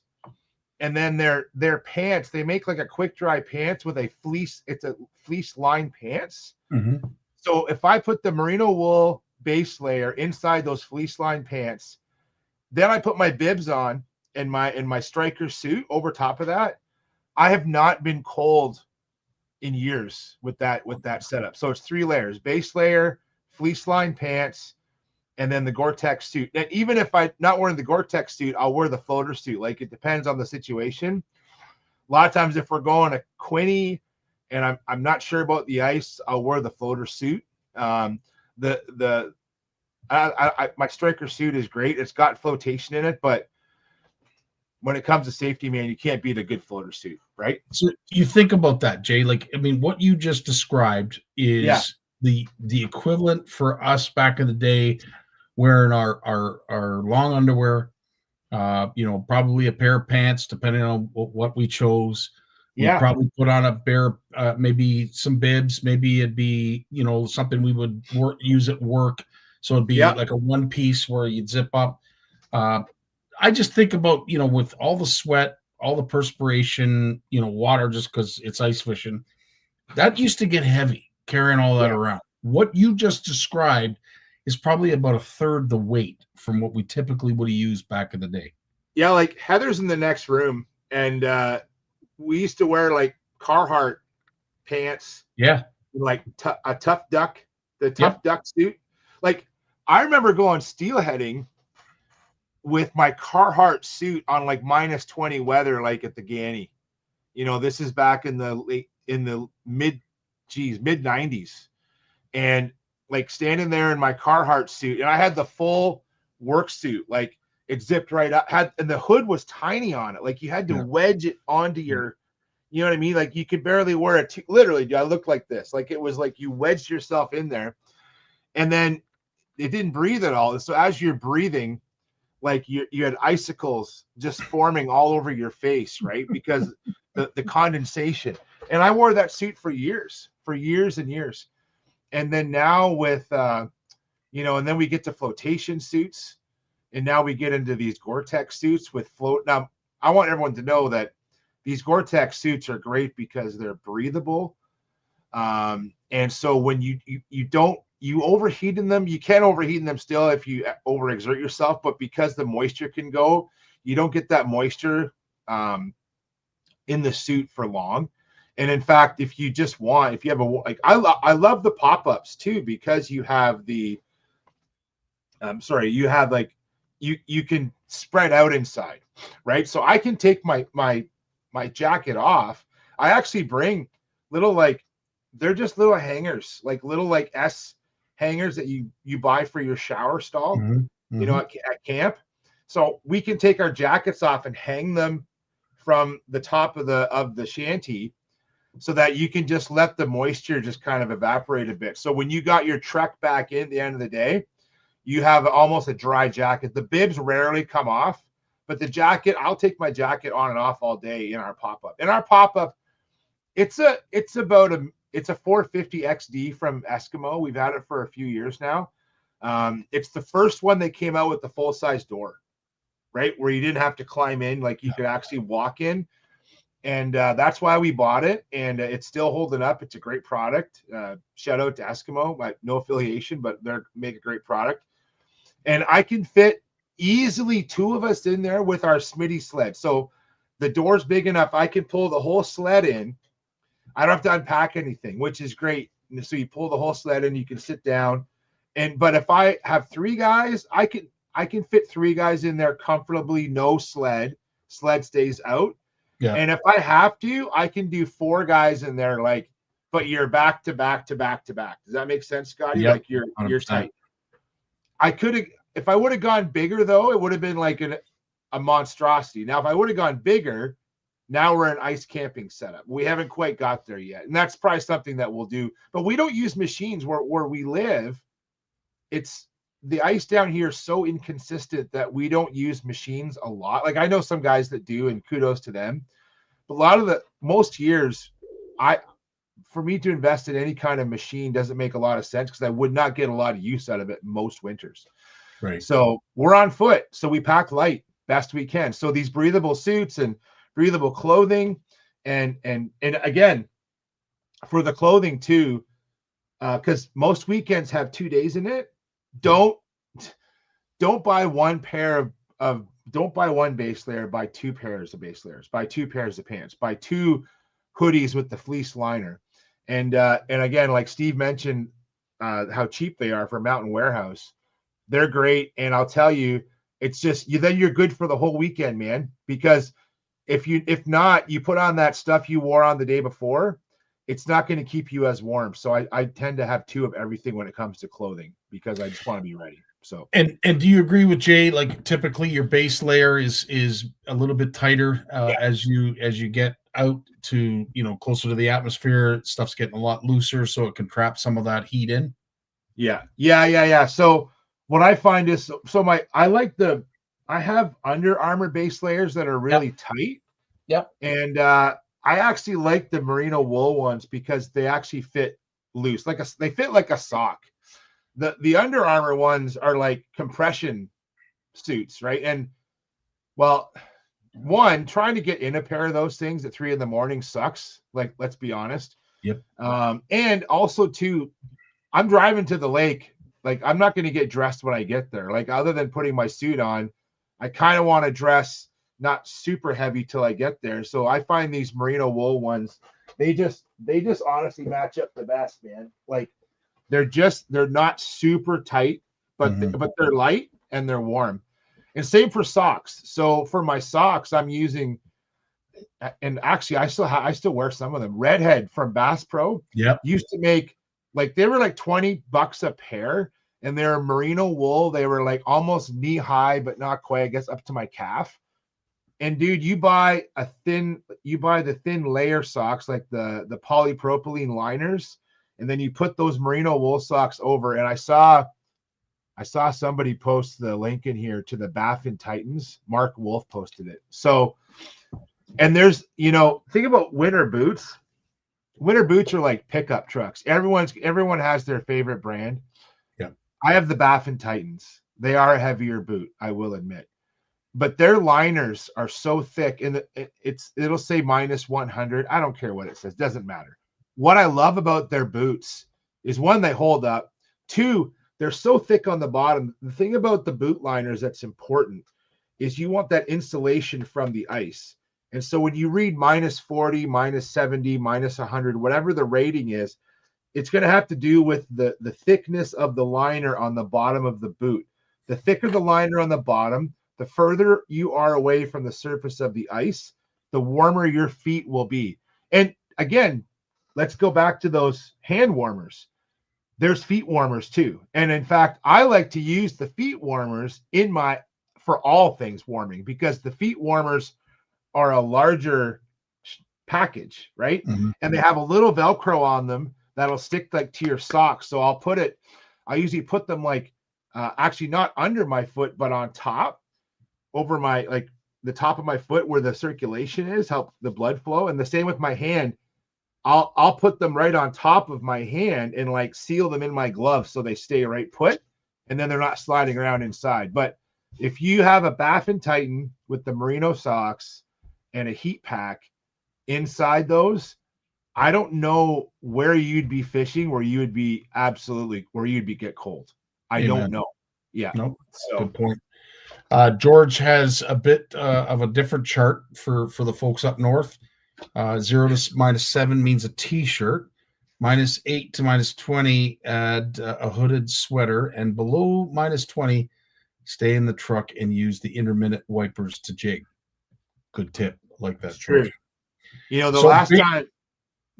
last time I stayed in a truck, last time I fished out of a truck, I think I might have been 10 years old on Lake Erie. On Lake Erie, I fished out of a truck. That's true story. Think about that. That. Yeah. On the tailgate of Grandpa George's truck, I fished. He had a green F-150, that old like mint green colored F-150, and I sat on the tailgate. We actually used this rod. This is Grandpa George's. This is like the Green Hornet from Green Hornet. I was just gonna say that's the Green Hornet. This rod, like, dude, This is a pool cue of a perch rod. I don't know how many perch were. Actually, I should say, dude, there's still emerald shiner scales on that cork that I haven't washed That off. is hilarious. Yeah, so that's Grandpa George's original ice fishing rod right there. That's awesome. So yeah. I think we've covered everything when it comes to clothing. Obviously, hand warmers we talked about, balaclavas, neck warmers, hats, proper kind of boots, bibs, that kind of stuff. You guys talked about towels. I know I heard. Yes. Yeah, towels are clutch. You buy some cheap hand towels, and if they get wet, grab another one on Amazon. Grab a pack of them.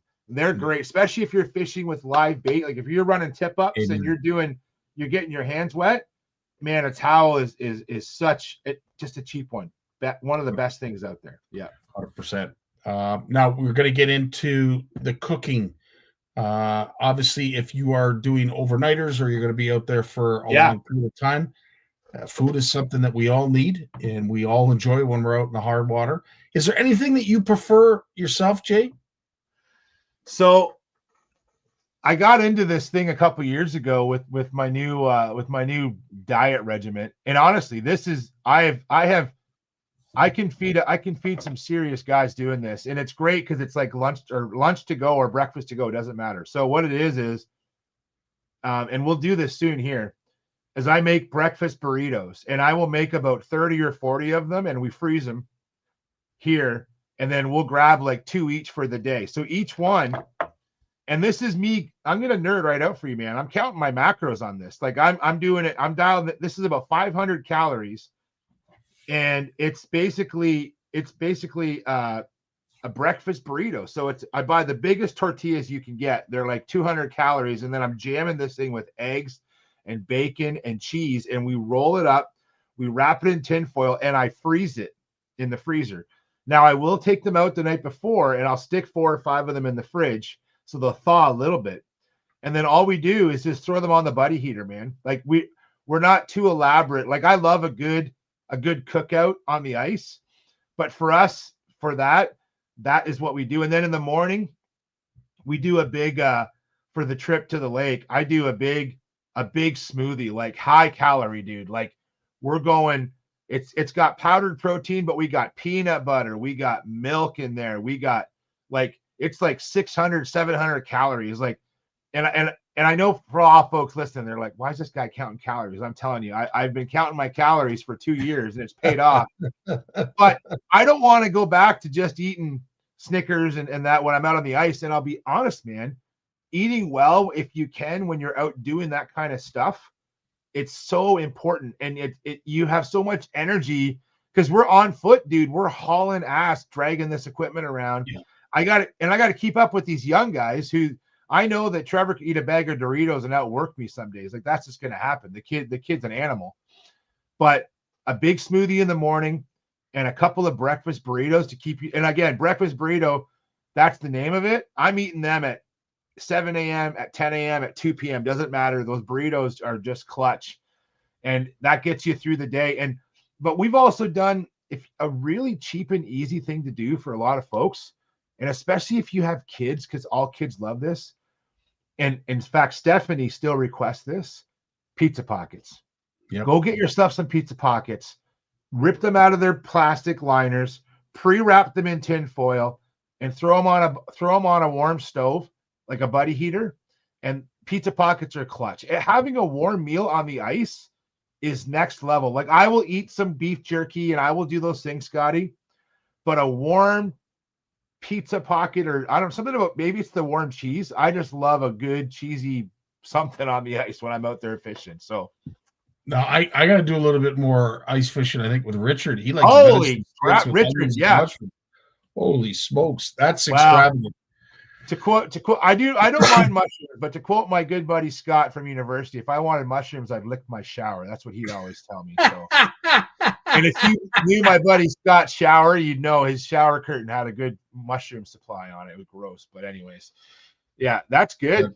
Nice. That's hilarious. Yeah. So some things that I've come across, and of course, this is probably more for survival or in an emergency situation, but the more I've seen these kind of products evolve, the more interesting they become. And of course, it's not typically just one, but these hot trails, hot meats are hot meals, and all you have to do is add hot water. Now, it may not sound that great, but if you go to some of these websites, and I'm not saying this one in particular is the one you want, but there's a whole array of different types of recipes, what they have to offer, whether you like scrambled eggs, whether you like spaghetti, this, that, and everything else. But these are really interesting and good in terms of calories.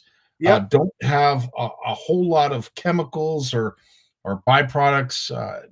This one boasts that nothing artificial is involved in any of these, which I'm a little surprised at. If all you have to do is add water, I would think it has something, but these are really interesting. And of course, it makes sense when you're out on the ice and you don't need to bring a whole lot of stuff. If you can just add water to it and get yourself a half decent warm meal. I agree. I can think of some of the ones we've done as a treat, like something they make. I remember doing one that was like a blueberry cobbler. Yep. So you now the thing about all this is that if you're going to bring those things, you got to bring a little bit extra. So I'll bring my little camp stove, right? Little single burner camp stove. And I'm going to bring my whole mess kit, which is like 3 or 4 little pots. Like it's actually pretty compact. And that's what I'm going to do. And especially if I'm out there, and especially if we're doing a full day with a bunch of guys, I might do something like that where, those walleye days, man, like on Quinny, when, it's that morning bite's done. And then it's bluebird skies all day. And, you're going to get fish coming through, and you might get a fish here and there. But basically, you're just hanging out till 3 o'clock. Let's be honest. So from 10 till 2, it's social time. And that's when that kind of food's going to come out. And it's a lot of fun, to be honest. And if everyone pitches in, it makes life easy. The thing about that kind of stuff, though, is it's not the food. It's more now I got to clean this crap up.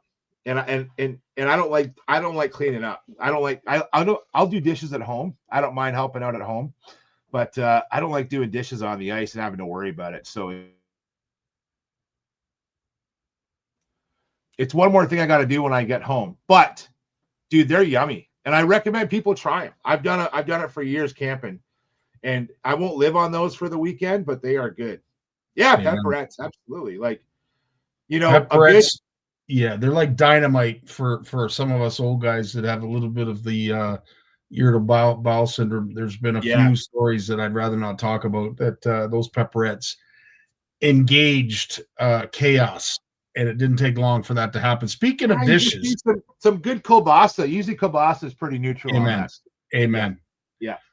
One thing that I do like too that I came across, and of course there's all kinds of variations, but when you can get cooking stuff like this all put together in a pouch where it's easy to bring along, you've got every pot, pan, plate, whatever the heck it is. Of course, you've got cups here with that, and there's lots of variations of this. And there's not one brand that's better than the other. There's so many different variations.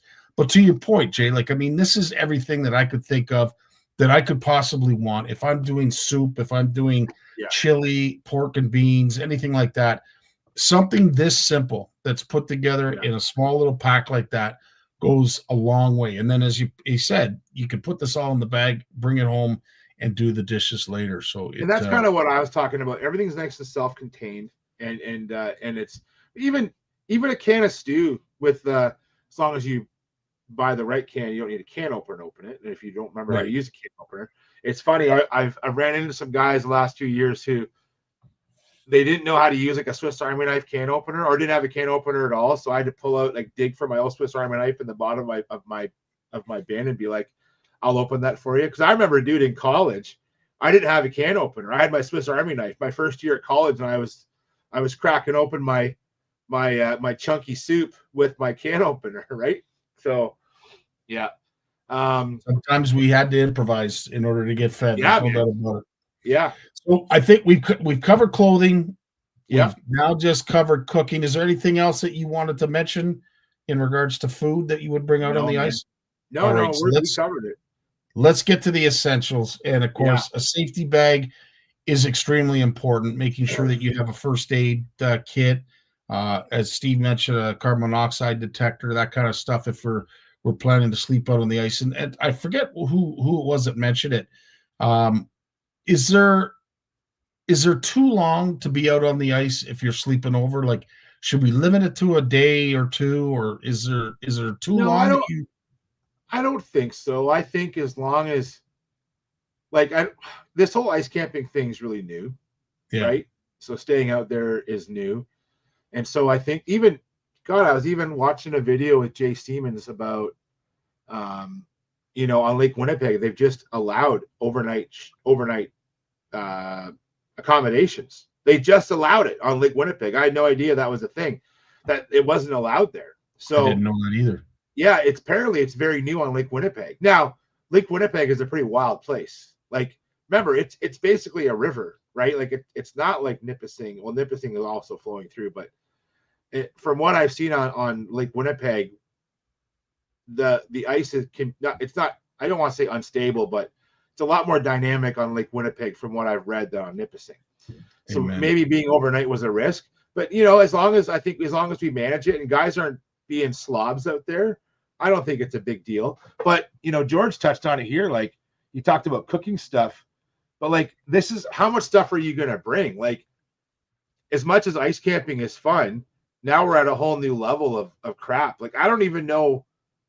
I bring so much stuff ice fishing enough stuff as it is. I couldn't imagine having to bring out like a cot and a sleeping bag and like, oh my God, like I would have to bring a second vehicle, I think, if we brought all this stuff. Exactly. Like, holy, I'd have to probably buy a small enclosed trailer to do it right. Like, let's be honest. Like, yeah. So going down that path, and I think that's really what was important, because, of course, listening to Jim talk about how it was and what they would bring, you're 100% right. Technology has advanced so many of the things that we need that are essential, but have like dramatically changed the size and the amount of space that they take. One thing in particular, you talk about a sleeping bag. If you're going to be doing any kind of overnight camping, I think this is more for emergency purposes, but something that's the size of a pop can can provide you the kind of thermal insulation that you require. And I'm stunned at how cheap they are available right now. But you can pick one of these things up for $20 here in Canada. But it's basically a sleeping bag that all crumples down into a small little bag, and it reflects the heat in, and surprisingly enough, can keep you very, very warm in some of the most drastic situations. But that is definitely something that would dramatically change the size and space that it would take up. Another thing too, on that list that Gord has used or provided for us, he talks about a battery booster. Now, some of these inverters, battery packs, I think in the beginning were very large and a little bit cumbersome. But you get into some of this stuff that's available For a solar now, power bank, this really is the like one this, that I would very low get. noise. But it runs on solar. So you have these panels. It has everything that you could possibly want it to power and recharge anything that you have with you. It runs, as I said, it recharges off the sun. It's a handy thing. I actually bought a couple of these simply because they were doing a Black Friday sale. Yeah. And got them, relatively cheap compared to what they typically cost. And as I said, the fact that I'm going to be able to use them out in the sun, whether it be hard water, soft water, you'll have the ability to charge. And it's something that, with a phone, we can't almost live without. This will get you out of a jam or three in a big way. So, I think what's important about that is we rely on our phones too much. Yeah. And let's be honest, we've seen, phones don't float, or you can buy attachments for them. And you should have tethers for your phone. And I have a phone tether that I use kayak fishing, and I bring it with me ice fishing. It's just smart advice. And because it does happen. GPS units, like having a handheld GPS unit, and now know where you went on the lake and know where you came off the lake. And so, but having all this stuff charged, so now we rely so much on electronics that having a means to charge these things up is pretty important. Like even if your phone gets really cold and it shuts off, you have to warm it up. If you can't warm it up, you at least, or even if you can warm it up, sometimes it wants to be charged, right? So having a way to warm it up, you can put it on your body, but you need a power pack just to charge it. Like even just these little, like everyone should have these. If they don't, they're just a little like little USB charging bank, right? So, and I always have them. I make sure that, and a lot of times I won't even pull it out. I have my Lake Simcoe power box, which I don't even have it down here because it's in the garage. Like we use them all the time. Lake Simcoe power box or outdoor power box, like we use it to run our lights in the hut. We have all the LED lights. We actually use it to run. One thing that we love about ice fishing is we'll set up a dedicated camera in the shelter on a tripod with a cable running to the power box. So we don't worry about like changing batteries or whatever. It runs dedicated to us fishing, right? That's a lot of fun.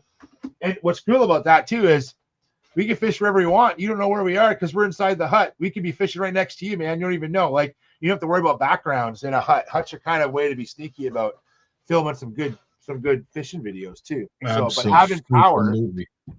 having power is important. Amen. So in terms of the essentials, obviously drill, what are you using these days? Are you using I'm still using the K drill. I got the K drill. I'm using a Milwaukee brushless drill with the 18-volt battery, the big one. It's a 9 amp hour, like great big one, and I have 2 of them. I bring 2. The one I use for the drill, and actually I bring a second smaller drill for putting in the bits into the ice. Yes. Yeah. Okay. And then that battery, because I use that second battery so sparingly that if I run out of juice on the big battery, then I have that other battery, because that little battery just putting the bits in. I did that because I found it a pain to have to undo my K drill and then put the drill bits in. And it's just easier to bring it to it. I know if I'm packing light, I'll bring 1, but I like to bring 2 drills just so I can, and then I keep them both warm and I have a spare battery. I don't need to bring more than those 2 batteries. I used to bring more batteries. I just bring those 2 big ones now, and it's plenty. My K drill on the 6, if I use the 6.5 inch drill, so I have a 6.5 and an 8.5. On the 6.5, I've done over 100 holes at 8 to 10 inches of ice, and that's before it died. And it hadn't died yet. It was getting low, but it hadn't died yet. So I know, and rarely do I drill that many holes, but I'll drill 40, 50 holes in a day. And with an 8.5 inch auger, it's fine. And the 8.5 inch auger, it's, if you got if you're pushing a 10-pound plus walleye, it'll fit. But you gotta be patient with it, okay? Yeah.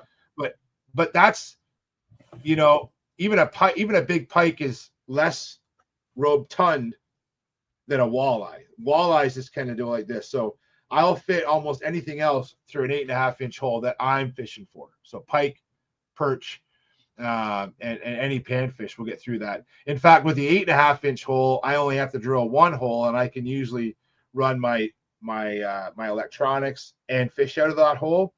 If I'm running the 6.5 inch, I'll run multiple holes in a line, and I'll have a dedicated hole for my electronics. Well, it makes sense.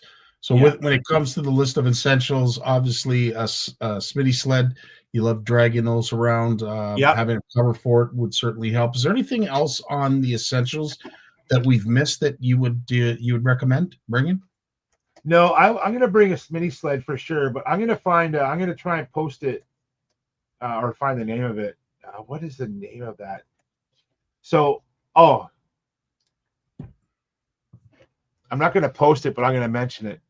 So it's called easysled.ca, easysled.ca. And they're actually a company. So I've built Smitty sleds over time, and they're fun to build. Honestly, it's a ton of fun to build. and you can customize it any way you want it. But easysled.ca, they're out of Norland. You know where Norland is? Yep. On 35, north of Lindsay, but south of Minden. Mm-hmm. So they actually make a kit and they prefab it all. So it comes with your kit. Now it's $128.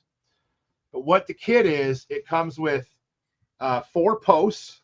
So 4 of the aluminum, and these are all pre-made aluminum, 4 posts, welded aluminum. And it comes with 2 bars, so you can connect the 4 posts. So you have to buy your skis at a yard sale, $20, two pairs or pair of skis. And then it comes with the kit comes with the 4 mounting posts, the 2 bars, and it also comes with all the hardware, so all the nuts and bolts. And it comes with instructions. So you know, a couple workhorses in the garage, you have to drill your holes, countersink them, you know the whole drill to all that, right? Mm-hmm. For $128, you have a welded aluminum frame that holds 2 skis together, and then you could add to that frame. And so that's what I did. I have 2 Easy Sled setups. I used to have 2 older Smitty sleds, and dude, I had them for about 7 years, and they got the crap kicked out of them. They were great, but now I got the Easy Sled. I bought 2 kits last year. And for $128, especially with the price of wood now to go, and wood's heavier. Now we have 2 ultralight Smitty sleds, and one is our main one.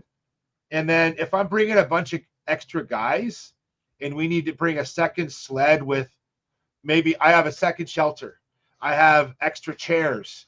So I just bring the second sled and we just pull it. Or Trevor and I'll bring both sleds and divide the weight, and we can go even further and faster. Does that make sense? So we 100%. love it.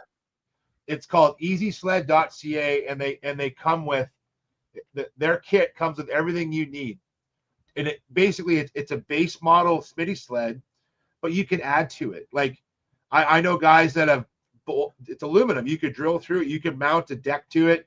You can mount a sled to it if you want, or just use bungee cords. It's great. And what's nice about their Smitty sled setup, Scotty, is it's collapsible, because the 4 posts that come with the 2 bars just pop in and you can pop them out. So if you have a small vehicle and you just want to slide the skis in, like the passenger door, like a long rod, and your Smitty sled can go right in your car. You don't need to have a truck or a van to put your Smitty sled in. It is Right. quick. Yeah. Great question, Jay. And it's something that I often think about every time I see one of these sleds. Everybody is so quick to use cross-country skis, which aren't as wide. And again, you know, if you understand the whole purpose of a sled, you want a wider ski to displace the weight, but also it's a lot easier to control in the snow. And I don't know, it's probably a little bit easier to control on ice when there is no snow, having those wider skis as well. But is it something that you prefer? So one of my first sleds was with the cross-country skis, and they didn't hold up as well as downhill skis. The downhill skis are just they're wider and they're more durable. And now, no one's going to accuse me of being smart, so because I've done some dumb stuff in my time. Like I've had guys. I don't know. This is probably isn't even legal because you're supposed to use a proper bracket. But anyways, I've had guys pull my old Smitty sleds behind their quads right on Simcoe, like just hop and go. And my Smitty sled, now a couple things. One, put your ropes through your skis, so your pull angle is lower and you can get better pull.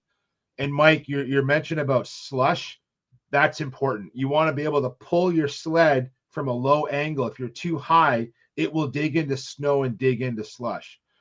So you want to drill your holes into the ends of your skis basically, and use a good heavy rope, like a good 3/8 of an inch or 1/2 inch rope, something that's heavy duty. And it's not just for the skis, but it's also for yourself. I can put a thick rope around me and it's not digging into me. A lot of guys will use too thin of a rope, like a 1/4 inch rope, because they got something laying around in the garage. It's crap and it digs into you. So I do like a good rope, but the downhill skis don't have as much flex. And so a cross-country ski has more wow to it. Downhill skis are stiffer, so they don't flex as much. So they when you pull them, they'll get up on top of stuff more instead of flexing, especially if you have a heavy sled with a lot of weight in it. So, and now guys will laugh at me, but I have a sled on my sled. So I have a couple old Otter sleds that I put on my Smitty sled. Now why is that? Well, it's a bit, I need the length. I needed a big tub that's plastic because we have crap in there. We have fish in there sometimes. And so in a nice long, it was hard for me to find a long enough sled to put my shelter in. My shelter is like, it's not 6 feet tall, but it's a good 5 feet tall, right? So I wanted a sled that was long enough to put my shelter in, so it's not hanging out the back. And I actually have a cover for the whole thing to cover it. So when we're walking across the lake and it's blowing and snowing, everything keeps the snow off everything, because you don't want to get like your buddy heater covered in snow when you get out there and you're having to light it and it's all wet. You want to try and have a cover for your sled. So I know it sounds costly, but the sled will outlive me. Like I have the plastic sled on top of my Smitty sled. Also, I can just pull the sled if I want to. Like I don't need the Smitty sled. If I'm on ice, bare ice, I'll just pull the plastic sled. Yeah. So it gives me some versatility, Scotty. Does that make sense? 100%. So, yeah. 100%. So here we are. We've talked about the essentials, and we've talked about clothing, food. Now we're getting to the good stuff, and that is what are we bringing to target the fish? And obviously, we've talked about minnow heads. Yeah. We've talked about waxworms, all kinds of stuff. Is there anything that you cannot leave at home? Dude, it's right here. There it is. Look at that. I even got the right stickers on there. I love it, buddy. Well done. So this is you can hear I've got a couple tip-up bells in there. You can hear that. Yep. Okay. This is my favorite ice fishing piece of equipment. Why? Okay. This is an ammunition box from Canadian Tire. I like the one that has the tray inside. Okay. This is what are these? $25, $30 maybe, maybe more, not maybe up, no more than $40. So you got storage in here. Okay. You got your tray. And then I have nothing in it, and that's on purpose. And I'll explain why. It's got a nice latch right there. And it's got little quick access right here. Okay. This is waterproof. Okay. Now I'm not going to submerge it down the hole, but it keeps everything inside. What I'm going to do, Scotty, I have in my tickle trunk over here, I have all my ice fishing lures in boxes like this. Okay. Basically little 3,700 boxes. Yeah. I can put like 8 of these in here. Okay. So what am I going for? I got all my Williams type spoons, rattle baits, blade baits, small blade baits. Yep, there you go, right there. Now if I'm going panfish, I got panfish. I have ooh, this is a nice one. This is one of my favorite little boxes. So this is Gamakatsu. Oh, yeah. Okay. So there's all my slab grabbers. You notice I got the big ones. I love the big slab grabbers, the bigger ones. I do have some small ones. On this side, I don't want to spill it. Bunch of my little spoons, rattle spoons, flasher spoons. This is probably a lot of them have glow in the dark on them. But I can make myself my kit. So I'm going pan fishing on Saturday. Make my kit. And then Sunday we're gonna go. I got a call. We're gonna go to Quinny. All I have to do, dude, is come home, bring this downstairs, swap out my lures. Over there, I have 2 rod cases, one full of panfish rods and one full of like medium and medium heavy, whether I'm going for walleye or lake trout. And I can just switch out. If I'm going on Erie and we're going to go mainly perch, I'll throw a couple of medium heavy ice rods in that case for pike, or I'll throw a tip up in there. So, but this ammo box And I know Scotty, like Lawrence and Jim already talked about some of their favorite things. This is my favorite thing because it's so versatile and it's so cheap. Yeah. Now, I can keep, and again, not just tackle. This tray is I usually have my tools right here. I have my headlamp. Everyone needs a headlamp. Absolutely. Spare batteries. What's in there? It smells. Anyway.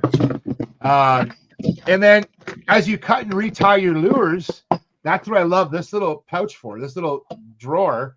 If I don't want to put my lure right back, I'm just going to put it in there. This is my hand warmers going here. Dude, this is and actually I have one and I got one for Trevor. One, so he stays out of mine.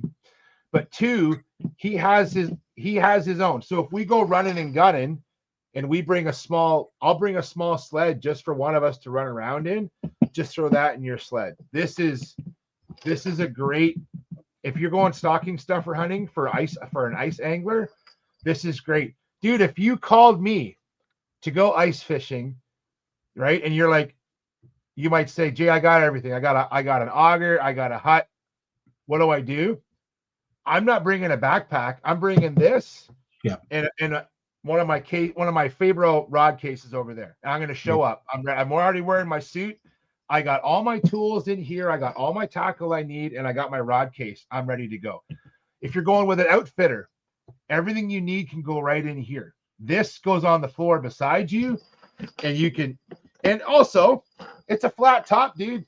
You know how many times I store my coffee on there? Like, it's awesome. This is, and get the one with the tray inside. There's smaller versions of it. Get the nice big one. I'm telling you, and it fits. Yeah. And it fits anywhere. So there you go. That's my great tip for all you anglers out there. One tip that I want to share when it comes, and it's something that I saw, I think it was last week, and it's more geared towards tying flies. But if you've got, big sausage fingers hands like I do, and you're trying to tie small little tungsten jigs, it can sometimes be cumbersome, to say the least, especially if you forget your glasses. I came across this tool, and I'm sure you've seen this before. I have not. It is absolutely ingenious.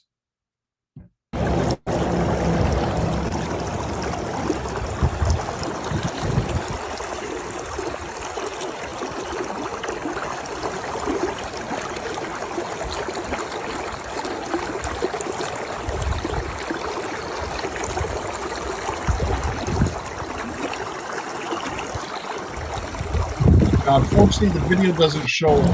It doesn't do a great job of showing how that not necessarily gets tied. Yeah, but you get the gist of what it is that it's trying to do. And as I said, some of those small little tungsten jigs that we use, this to me is like something that I could definitely use for myself. You know what?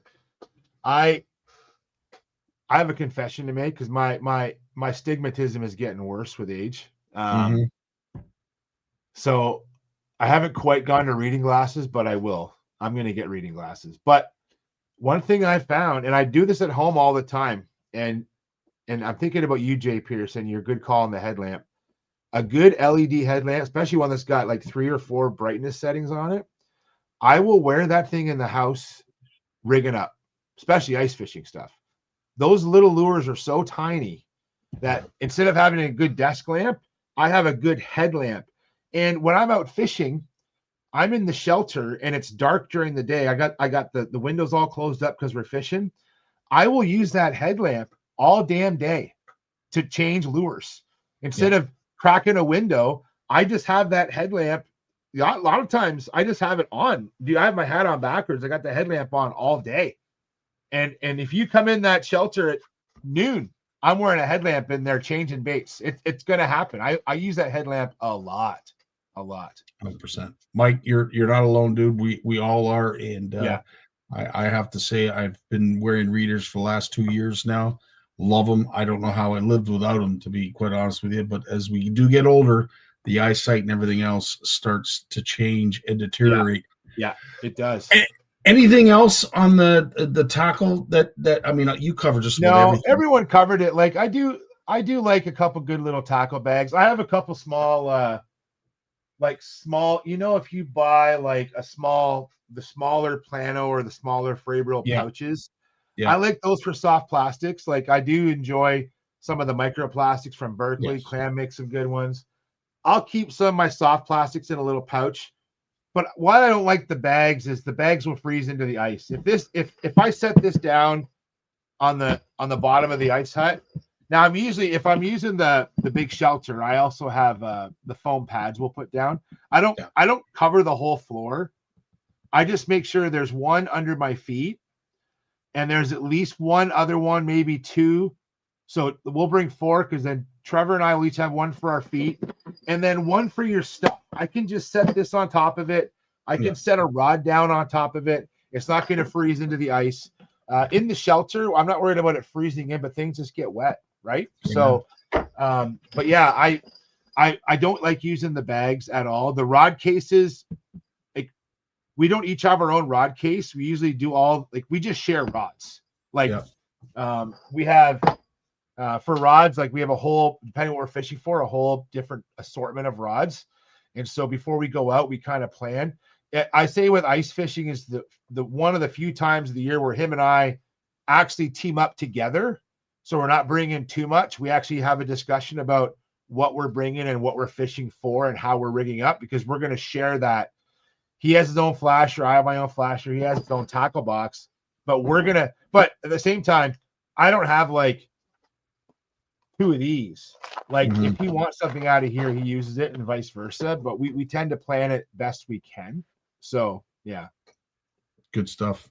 Jay, we've gone well over our half hour, but I'll tell you gave us so much information. Jay Pierce makes up a good point, and I'll mention this.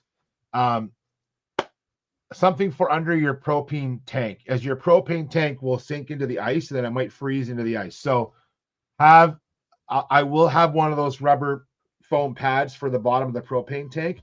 And what I use is a small step stool that's collapsible, right? That I put my buddy heater on, so it's up off the ice. If you have your buddy heater right on the ice, you will get melting going on in your hut. If you have your buddy heater up off the ice, even a few inches on, even a milk crate is a great thing too. Why I like the collapsible stool is because the milk crate will have something in it. Yeah. And then I have to take out whatever, unless I have my heater in it, but have something like a plastic milk crate or a small stool to put your buddy heater on, and even your propane tank up off the ice so it doesn't freeze into the ice or get damaged. So that's an important thing too. Yeah. Awesome stuff. Thanks as always, Jay. We've taken so much of your time already tonight. We really appreciate you spending this amount of time with us as you do every Monday. Look forward to seeing you again next week. And all we can say is get out and enjoy some of those crappie, bluegill, and all kinds of perks. It's the season. Before we go tonight, I'm going to give a shout out though to Jay Pierce. So I'm glad he's here tonight. On the weekend was the show in London, right? Yeah. And I couldn't go. Just this time of year, there's just too many family obligations going on. But I was sharing some of their content. They were putting out some great stuff. It looked like they had a good turnout. Congrats to the organizers. Yep. It was awesome. I won one of the door prizes, which was, I shouldn't say door prizes. I won a bunch of raffle tickets to go in the door prizes. So that you could buy tickets there, or I won a bunch. And so I reached out to Jay Pierce. Jay's in London. Him and his wife Lynn been ice fishing with them a lot. In fact, it was great to chat with Jay because I know I'm going to see him ice fishing soon. I'm sure. I hope so. And anyway, so I said to Jay, I gave him a job. I said, if you're going to the show, go get my prize. He knows the organizer of the show. I want you to give my tickets out to any deserving kids in that room so they can win. They can have more chance of winning prizes. So I want to give him a shout out to, let's see, he gave the tickets to Link McCready. So Dave McCready's family. And so it was to Link and Dave, or Link and a second sheet, and gave those to Robert. So shout out to Jay for putting some smiles on some kids' faces. We don't know if they won any more prizes or not, but it's great. They had some great door prizes, but I was happy to make that happen. and from a good guy like Jay Pierce. So that's fantastic. So thanks again, Jay, for going to bat for me. Although I'm sure it wasn't hard to give stuff to kids at a fishing show, but I wish I could have been there. It looked like a great time. It really did. Yeah. So Brad told me it was a good turnout. It certainly met and exceeded people's expectations on what to expect from a show of that size and that caliber. So, and people spent money. That's the main thing. People spent money. It was good to hear. Jay, as always, my friend, thanks so much for your time. Thanks, you buddy. enjoy the rest of your week, and of course, get out there on the weekend and hopefully hook a few for us. Dude, I hope so. We got family this weekend, and so no ice fishing this weekend, but everything is going to be ready. That is what I wanted, and in fact, I will give my teenage, complacent, mentally gapping child credit, because he came through this weekend and helped Dad get all the ice fishing stuff ready. It's not ready, but it can be ready in short order once we get the call. I know buddies who have been out, went north this weekend. They found some safe ice, and they weren't being dangerous or reckless. It was safe ice. There is some safe ice out there. You have to drive to find it, but social media is working hard. Everyone pay attention, be smart out there. And we'll give some more ice tips coming up in the next couple of CFN lives, because this can't be talked about enough. But definitely next week, dude, we'll give the how-tos on spudding. We do that every year. How to spud for ice, and we'll show that video from Target Walleye, which is the dude in that blue. He's in the blue suit.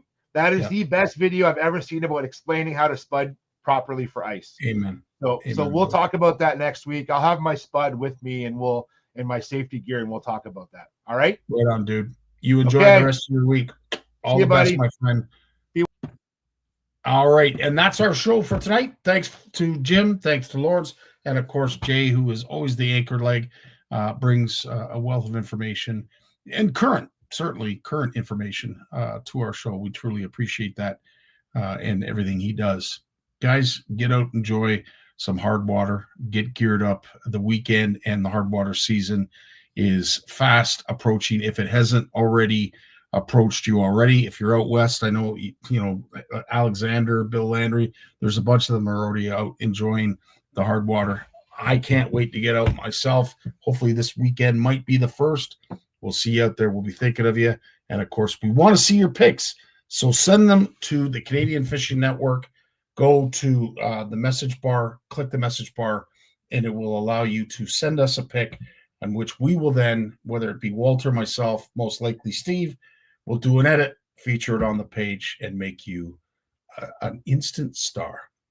In the meantime, stay healthy, stay safe, and we'd love to see you guys enjoying yourselves as much as possible. So make sure you send videos, pics, and anything else you want to share and promote on CFN. All the best, my friends. Until next time, take care. Dave, take us away. Peace. Well, as much as I hate to admit it, I guess we've run out of time. So I've enjoyed it, but I'm going to do something I haven't done since season 1. Turn out the lights, the party's over. They say that all good things must end.